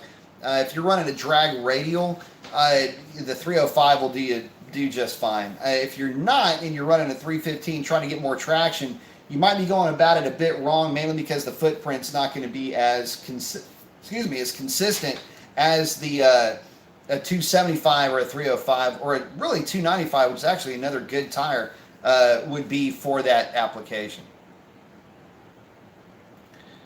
Let's see. Justin Baker saying, I'll throw in on some Tri 5Rs for Revlon. Man, I appreciate that a lot. Yeah, no, she definitely needs them, and I'll be ordering them here real soon, as a matter of fact. I've got to get that done. It's driving me nuts. The reason why I keep forgetting to do it is, I don't know, I'm dumb and I forget stuff like that. Let's see. The Wolf is saying, I'm in an LS3 C6 and Hellcat Charger. I'd go LS3 car over 392 car. If you're talking a Corvette, yeah, I'm sure. But the thing is, what are you really looking to do with the car? I mean, if we're talking about a Corvette, then yeah, but if we're talking like an SS or we're talking something else, then you start to get into the the minutia of LS3, LS all the alphabet soup that comes with the LS platforms. To me, yeah, I mean, obviously, if you've got a vet, I've owned two vets. I mean, I'd be saying the same thing. I mean, I love my LS6, but it just depends on what you want to do with the car, what the car is being used for. But if I'm going to build something to just go, thrash on, then yeah, I'd probably go LS because let's face it, it's the price leader. It's how much money you spending versus how much fun you're having. Wolf saying, is LS3 C6 manual trap 119 stock? Yeah, a lot of them do. In fact, LS3 I always felt was a little bit underrated. Never could understand why that thing usually performed like it had about 450, 460 horsepower. Justin's hollering out at Steve. Cleaver saying Arrington, damn spell check. Yeah, I know what you mean. Let's see. Uncle Stinkford saying, good evening, Brother Mason. Good evening, Uncle Stinkford saying, how solid are the internals bottom end on a stock 6.1 SRT8? The internals are pretty decent. Plenty of guys have beat the hell out of them, spun them to the moon, and just run the piss out of them. The only downside to the 6.1 is the weight of the car that they're attached to. So, you've got to put something together that is going to, in terms of, heads, cam, packages, you got to put something together that's going to drag that big, heavy car really from 0 to 60, and not just 0 to 60 feet, but 0 to 60 miles an hour, getting that thing rolling and getting that thing moving. So, they'll hold a 150 shot as long as you got the tune right, the right plugs in it. They'll hold it just fine. And also too, I mean, the 6.1, let's face it, the 6.1 is actually a really cool engine because it's simple. And a lot of guys tend to forget that. They get wrapped up in the 6.4 because of the fact that it does make more power. But, for those that don't remember, not too long ago, 425 horsepower, that's a lot of power. And that 6.1 will do that all day, every day. It'll run wide open on an open track, on a circuit indefinitely. I mean, that thing's a beast. So, yeah, you'll never hear me talking down about the 6.1s, and they're awesome for repowering if you're doing a Duster or an old pickup or something like that. Yeah, pretty sweet combination because they're simple and they're much less expensive. Donald Power saying, B Mason, T Chon, show me Mopar with the arms and the thing. I like it. Revlon looking hotter than a $2 pistol. Good stuff tonight. Enjoy the ride along. Oh, cool. You got the ride along. Thanks, man. I appreciate that. Yeah, that was fun. As a matter of fact, if you guys haven't seen that video, so I was running Robert Eden's car. Robert Eden is running drag radials on a 10.5 inch wide wheel. He's got 305 35s. He's got a tune and a trans tune, and it's a really good race. The tune and the trans tune helped that car to leg out on the big end, so he had a couple of mile an hour on me at the top of the track. But Revlon don't play around. When she's ready to sprint, she sprints, and she got out of the hole on him, and he had me a little bit on the tree, but it didn't matter to Revlon. She put it on him on that 60 foot and held him off. The funny thing is when you're racing, his fender was right here. So it started out, we launched and it went like this, and then he was right there, and I could see him in the corner of my eye.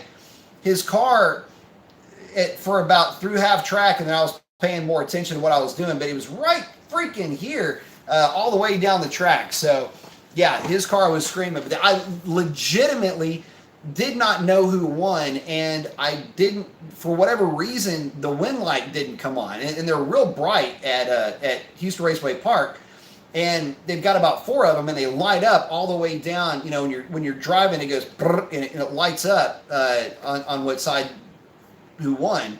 And I'm looking for this win light, and it never popped up on either one of us. And I'm going, what happened? So I don't know if they no-timed us or what, but yeah, it was a 1078 to a 1082 or a 1084 or something like that. So real good race.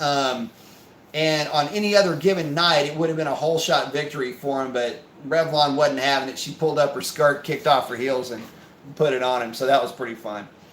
Tyler Chance, man, thank you very much. I appreciate that. $20 for Project Revlon. Thank you very, very much. Appreciate it, man. Very generous. Thank you very much. Very much, man. That will definitely be put to good use. That'll be part of our battery, rear seat delete, and Diet Coke and and tire fund for sure for this year. MCM saying you're the king of scat packs. You have scatophilia. Actually, that scatophilia is not what you think it is. That's not scat pack adjacent even. That is some funny shit though. Very clever, by the way. I like that. Scatophilia. Actually, I think I'm scatophobic. One and only SB340. A little talked about fact as of now. The 18 Camaros are starting to have a problem with their heads. What? Are you kidding me? Wait, hold up. Had to replace heads on 3 of them this winter. Chevy guys, listen for that valve clatter. Oh, man. Are you kidding me? I hate to hear that. I really do. I don't want to have Chevy also having issues along with Ford. Not that, and listen, I'm not saying that to, like being cheeky about it. It's just, man, I don't want to see anybody having problems like that. It kind of makes the whole group of us look bad. It started with the Hemi tick, and I don't know, people talking a bunch of shit about the Hemi tick, and then now we have the typewriter thing, and man, I'm hoping it's an isolated thing for the Chevys with their cylinder heads. Let's see. Oh, one and all, he's saying it's very obvious and loud. They go quick from what I was told. Damn, that's tough. It was saying you don't have scatophilia.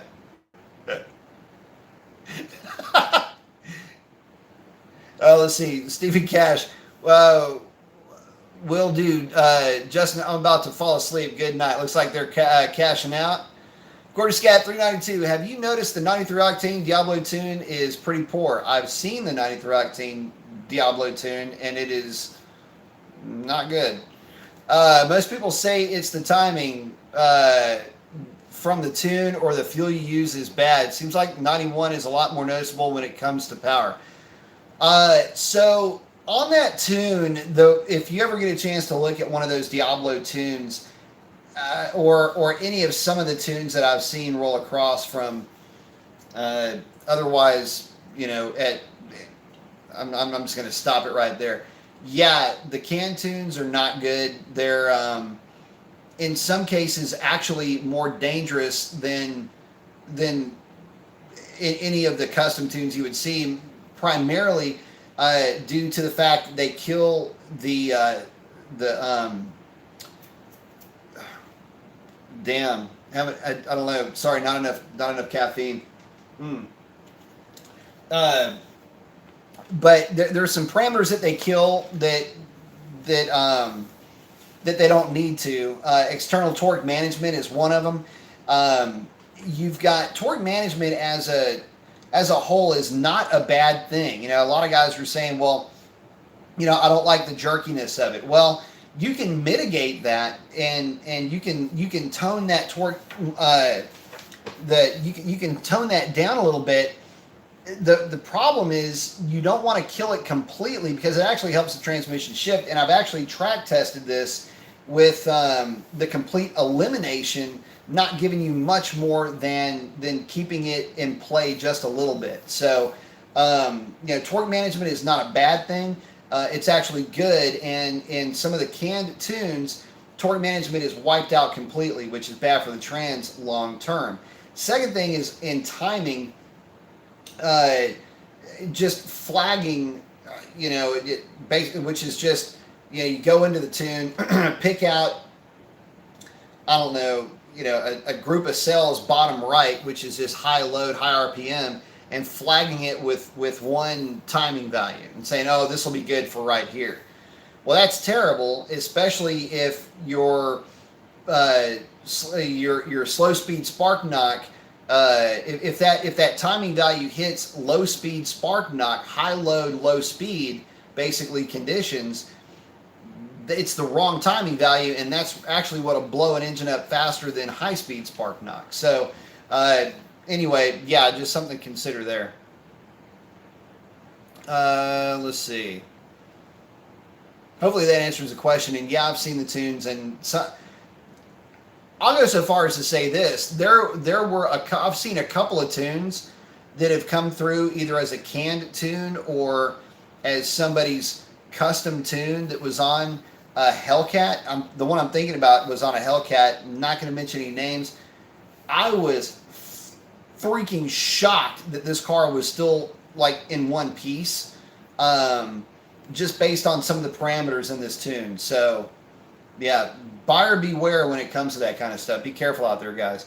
Only go with reputable tuners. Only go with people that you've heard of.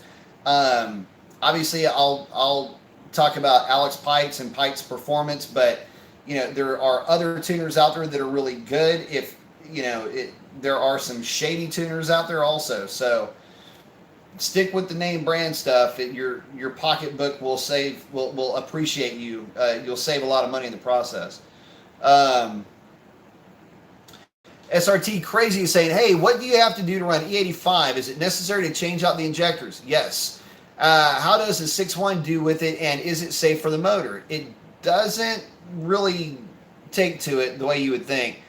But yeah, it is safe for the engine. And says, thank you, Mopar Professor. I like it.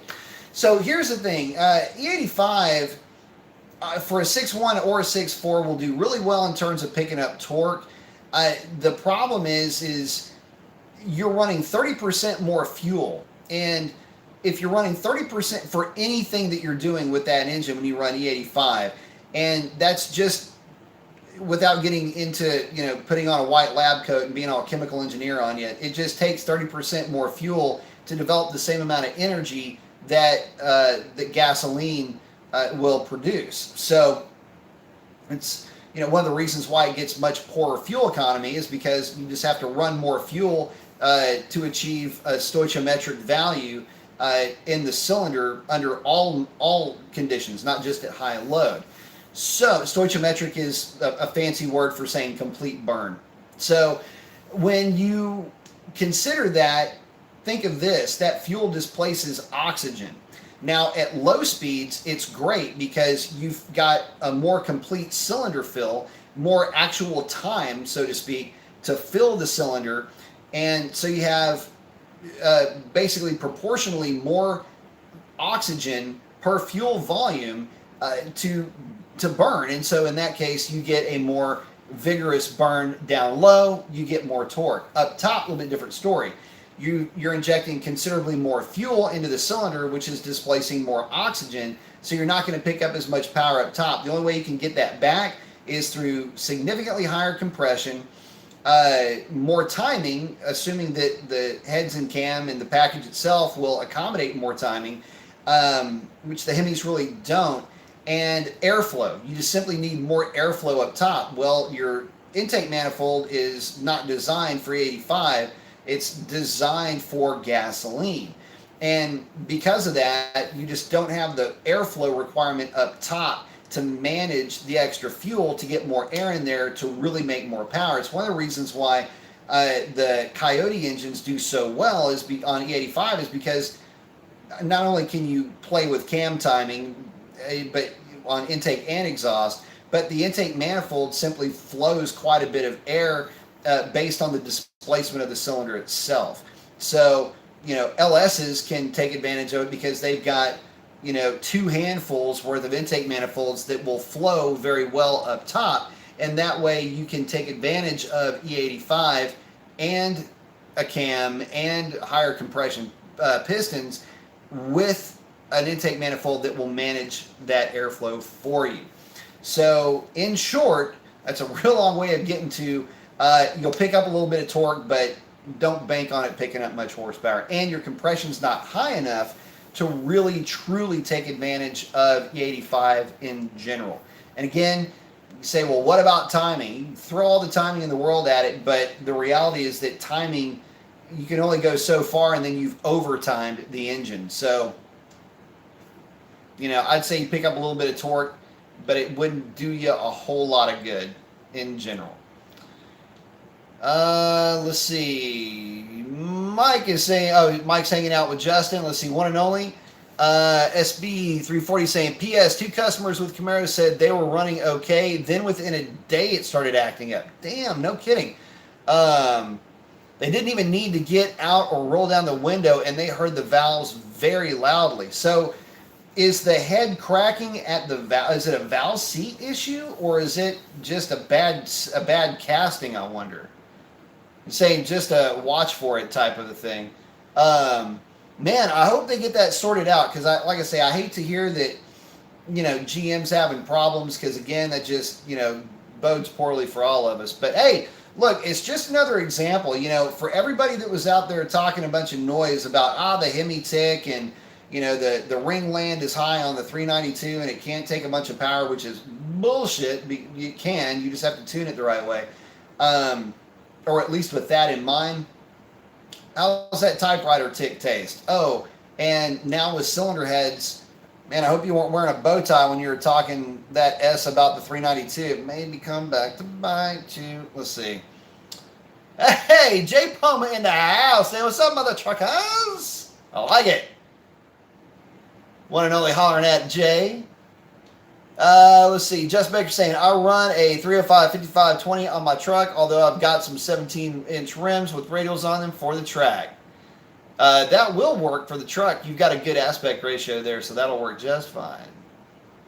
And the 275/50 R17 slicks. I like it.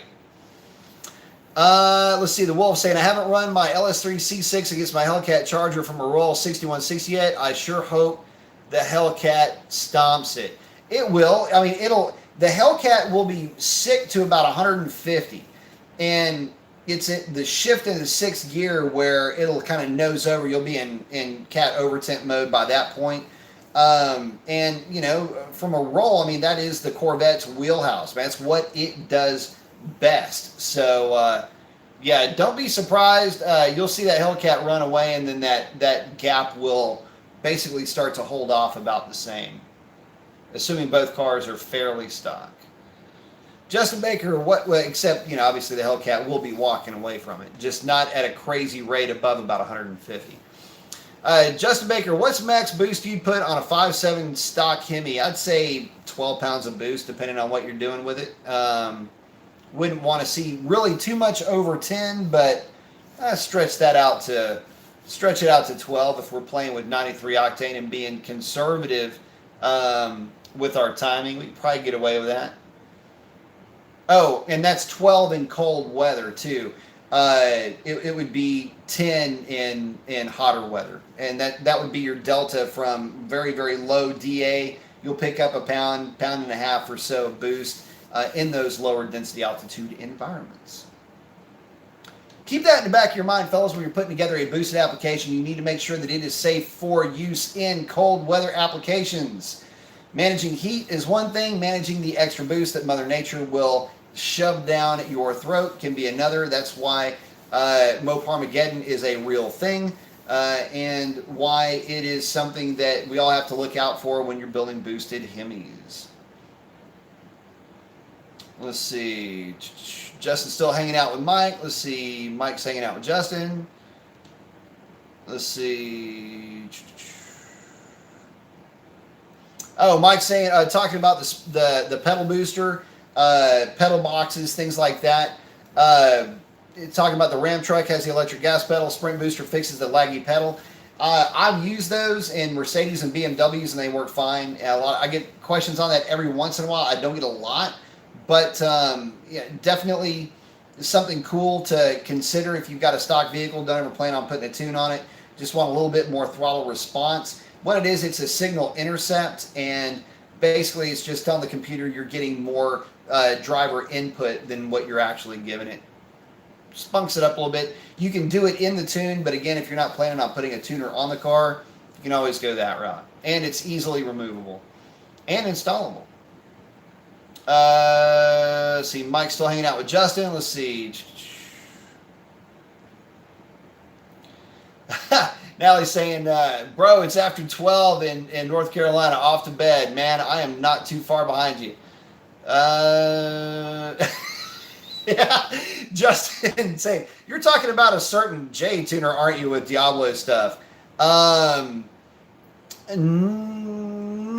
not necessarily him, but it's somebody that you have known about if you're into trucks. This is in regard to the comment I'm listening to. There's a bit of delay between where you are on the chat. Yeah, so let's just say I've seen quite a few tuners works. Jay's actually not that bad at all, as a matter of fact, but there are some that could potentially burn you. One of ASB 340. I should say they were the only 3 Camaros with that problem. A big Chevy race shop who is a competitor as far as an auto shop goes, told me that he has only seen 2 with troubles in all the 2018s. You know, this is one of those situations where, you know, a vocal minority will start to, you know, Chicken Little this thing into a panic. So yeah, it's probably just a bad run of cylinder heads. That stuff will happen. It's kind of like the superchargers with the Hellcats. You know, one minor bad run and everybody's freaking out.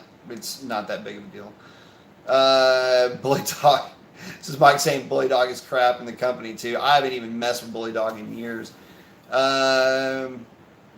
Diablo turned off MDS. Bully Dog didn't. That's a bit of a problem. That's the first thing you do is kill MDS. Let's see, one and only, both valves as well. No kidding. Talking about the issue with the Chevrolets cracking heads, the new ones on the Camaro, saying he is not convinced it's a big problem yet. He did say there were 3 guys. I had the 2 he has, and it's something that my Chevy brothers need to watch. No, not messing with us Mopar boys. Yeah. You know, I tell you something, you know, like I say, probably just a bad run. You know, these things happen. Bad casting, could be some core shift, something like that. Within that head, cause them to crack. Could have the heat too high on the casting. Who knows? But that does happen. Let's see. Thoughts? Arnold is asking, thoughts on the MMX NSR cam. It's actually not a bad cam. The NSR grind itself, I like the valve vents quite a bit on that cam, as a matter of fact. Charles Dickerson saying, damn, your head is shiny. Yes, it is. That is the glow of intelligence blowing out of my skull. Let's see. One and only SB340. We are friends and look out for each other as far as problems going on with manufacturers. He sends most Mopars to me that he knows my mechanics and me can deal with better, and I give him the Chevy stuff. No, man, listen, I get it right there with you. I mean, you know, we're all in this stuff together. It's all in good fun for sure. And he's saying it seems like it was a casting flaw. Yeah, you know, just, you know, we'll just see how deep that rabbit hole really goes, but I'm sure it's just a casting issue. Then he says, I don't love GM, but would never just talk like that. It's rough, and just, you know, warning everybody. We're saying, I hope it's an odd group, and it is Chicago in a big city. Lots of Chevys, absolutely. Not to mention the fact, brother, I was just in Chicago, and I mean, my head almost cracked. It was too damn cold, 7 degrees. The nerve. You know, I've never been in cold like that, and I had to run, I don't know how far. Every time I tell the story, it gets longer, but I had to run a decent amount. I damn near dropped dead. I'm trying to get to our bus after the hockey game. So, yeah, yeah, that was terrible. So, yeah, maybe it was weather related. I don't know. Justin's asking, what's about max boost on a 5.7 on E85? 16 pounds, maybe, somewhere in that neighborhood. 16, 18, right around in there. They'll take some boost, but it also depends on the cam, how much boost you're actually bleeding off.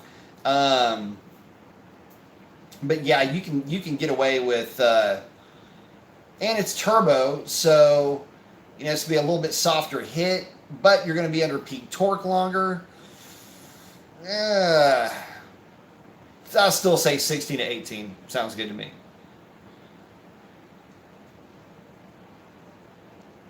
Let's see. Mike saying 360 cap, thermo, love it so much. Brain, even with the tune, brain.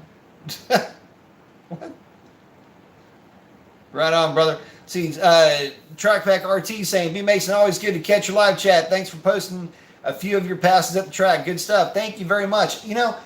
One of the passes, and I really should, I need to post it. It's one of the passes I made, the ticket didn't print.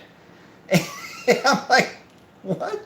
Anyway, it wasn't a very good pass, probably the worst pass of the night. The car was piping hot when I made the pass.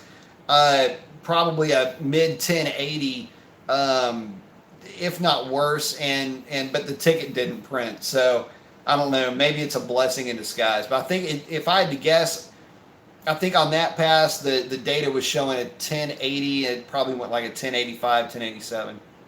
Not a good pass for me. Justin saying, and yep, I changed my tune very much during the cold months. Mostly just leave it rich when I play, then go to the track and turn it up. Yeah, so for you guys with boosted Mopars, man, you got to know that, if you're trying, and this is boosted anything, it doesn't matter. It's not just a Mopar thing. It's anything with boost. You try to run a ragged edge, you try to get greedy, man, you're going to get caught. Happens to everybody, happens to me. I've been there and done it. And as long as you are playing within the rules, that Hemi will keep rocking. If you try to get greedy, that's when things go sideways.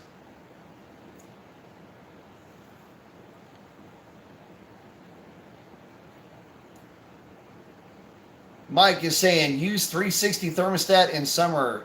I don't think you're really saying 360. You mean 180? Yeah, I don't think a 360 degree thermostat. It might maybe 160. Really? Oh, damn, Jay Pumba. Thank you very much. What do we got here? Oh yeah, we got the cheers, got the fists. I'm used to my camera being over here, and the arms. Thank you very much. I appreciate it. 1320 Project Revline. Yes, the tire, Project Tires at this point. But yeah, no, we're just giving everybody a heads up. So we made a run at the record this year. Like I was saying, probably got the 8th. Looks like we got the 8th, but the quarter, the headwind killed it.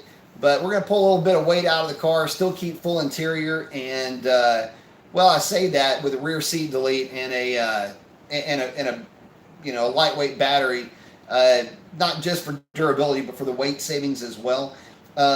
It'll drag another 75 pounds out of her. So, every little bit helps at this point. And, I like to think that a little bit less weight makes it a little bit easier on the drivetrain. I don't know by how much, but, the idea is to, really pull the weight down. And to give you guys an idea, and I need to do that. I need to take the car over to the truck, the cat scales where the truck drivers get their vehicles weighed, or their trailers, their combos weighed.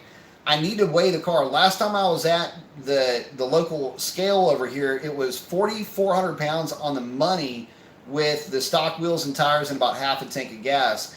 I need to weigh it, same amount of gas with the drag pack set up the way that the car sits now, because at the drag strip I was 4490 with me in it at the drag strip. So that'll kind of give you an idea as far as where we are on weight. Pulled about, I would say, I don't know, at this point, close to, 150 pounds out of it just with wheels, tires, and a couple other things. So we're going to try to get her as light as we can coming into this year. Let's see. Jason Willis saying, hey, B Mason, when do you plan on giving us some 5 to 10 minute videos where you talk about different topics, etc.? Really miss those. Keep up the great work, and I love the chats. I will be doing more of those basically starting in March. My schedule is going to start freeing up a little bit in March. So I will be doing, more of my thoughts on various cars, give you guys some, tech tips in terms of, probably retouch some of my older videos as well. Maybe rekindle some of those topics and do some more, just kind of, one-off type stuff that I was doing beforehand. So be on the lookout. Excuse me. Be on the lookout for those starting in March. I'll also be doing some tech stuff, how-tos. I will probably be back into porting some of the intake manifolds, so you'll see some of the work that I'm doing on the intake, some before and after type stuff. Also, keep an eye out for Instagram. I'll be posting some of that stuff on there as well. I'll be a bit more involved with Instagram in the coming months as well. I'll also keep y'all involved with my weight loss. the other place that I'm trying to lose a little bit of weight too. I'm trying to cut back down to about 190. Let's see.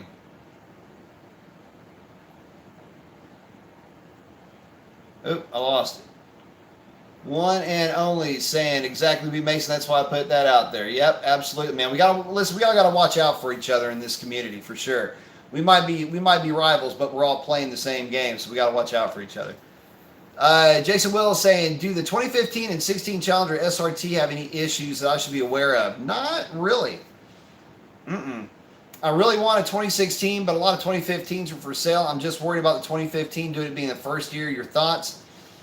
Nothing that I have seen would lead me to believe that the 15s had any issues that you would need to be aware of. There was, some issues in 14 and 13 with lifters, but it seemed like by 15 those issues were gone.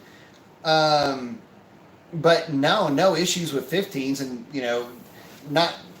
not for nothing, but my Hellcat's a 15, and that's supposed to have all the problems in the world, and so far she's been a little trooper. So I wouldn't really sweat a 15 or anything, 15, 16, anything like that with a 392 car. Find a real nice one, low mileage, one that's been well kept and loved, and I think you'll be in great shape. You'll enjoy that car for a long, long time. Mike's saying, yeah, let's see, hang on. Justin Baker, Law. Am I missing? Let's see. Mike saying, I have new trucks. I forgot it was called. Oh, 180, I think. Yeah. Justin's saying he's got a 165 in his truck. Show Me Mopar saying, my 392 intake is at peak speed. Yes, absolutely. You're very welcome for that recommendation. Bob said it was a little oily. I run a catch can and change it regularly. Your thoughts, is that normal? Yeah, it's very normal. As a matter of fact, it would be weird if it wasn't. The weird thing about the 392s is they all of them have some level of blow-by. As a matter of fact, even cars with catch cans, whenever I would pull the intake manifold off of them, my own car for that matter, you would have a little bit of pooling on the intake valve itself if the car was sitting for any length of time, which it probably would be considering you're messing with the engine and you don't want to burn your hand off. So, but yeah, no, it's every one of them I've ever seen was a little bit oily. If you're running a catch can and changing it regularly, that will help, but it will not make the problem go away completely. You got to remember, you're only catching maybe, anywhere from 25 to 50% of those vapors running through there. So, you're still going to get some vapors go into that intake manifold, but listen, man, don't lose any sleep over it. All of them are a little bit oily. As a matter, run it for a little bit, kill it for like 2 minutes, and then start it right up again. That's normally when it's the most prevalent, and it does it more when it's cold. Typically, I want to say it does it more when it's cold than when it's hot. So if the engine's running for, let's say it's not quite up to operating temperature, and you kill it and then fire it back up a couple minutes later, That's what it'll do it. That's at least when mine did it. Mike's asking, what temp does it get you? I'm guessing, oh, the 165? Oh, he's talking to Justin there. Hey, Jason Wills, thank you very much. Says, for Revlon so she can go forth and kick ass. I like it. Well, she has been doing that, and I've got to tell you guys something. Revlon, she's a hateful little mistress. I got to tell you, she is definitely punching a little bit above her weight class, I have to admit. So she hasn't been to the dyno, have not had a chance to do that. Again, hoping March, April, May, once things smooth out a little bit from my schedule, would like to get her on the dyno. But guys, I got to tell you, she is doing really well and looking forward to much more success with her moving forward. So yeah, absolutely stoked with how she's running. Let's see.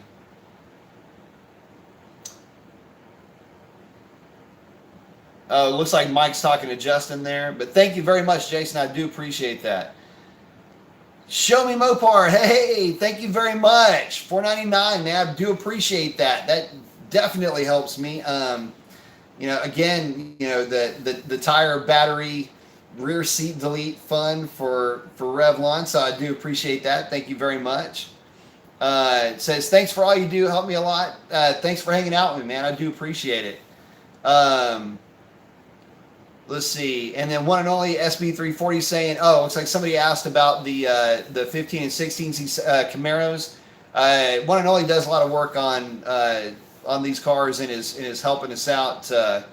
Helping us out with some potential issues if you guys have one of these cars to look at. But the 15s and 16s are strong. He says he rarely sees them, maintenance, and that's it. The owners love them. B-Mason's strong and very quick. I mean, I look at, the 15s and 16s are stout. I just hate to hear that they're having issues. But again, it's probably just a bad casting. It happens. These are mass-produced vehicles, and when you make a ton of something, not all of them are going to be perfect, that's for sure. But guys, listen, man, I want to thank every one of y'all for hanging out with me. Be on the lookout for more videos coming soon on, the My Thoughts series is going to, the My Thoughts series is going to come back. I may even bring up the Hoods Up series, so be on the lookout for that as well. And again, I got to cash in, but thank y'all very much. Time for me to hit the hay. I got to be up at 4 o'clock in the morning, so I got to get some sleep. But thank y'all very much for hanging out with me, and I will absolutely look forward to visiting with you guys in the future. Looks like we got some, everybody's checking out here. Say, keep up the good work. Have a good night, y'all too. Y'all have a good evening. And that's a wrap on this one. Y'all have a great one. Adios.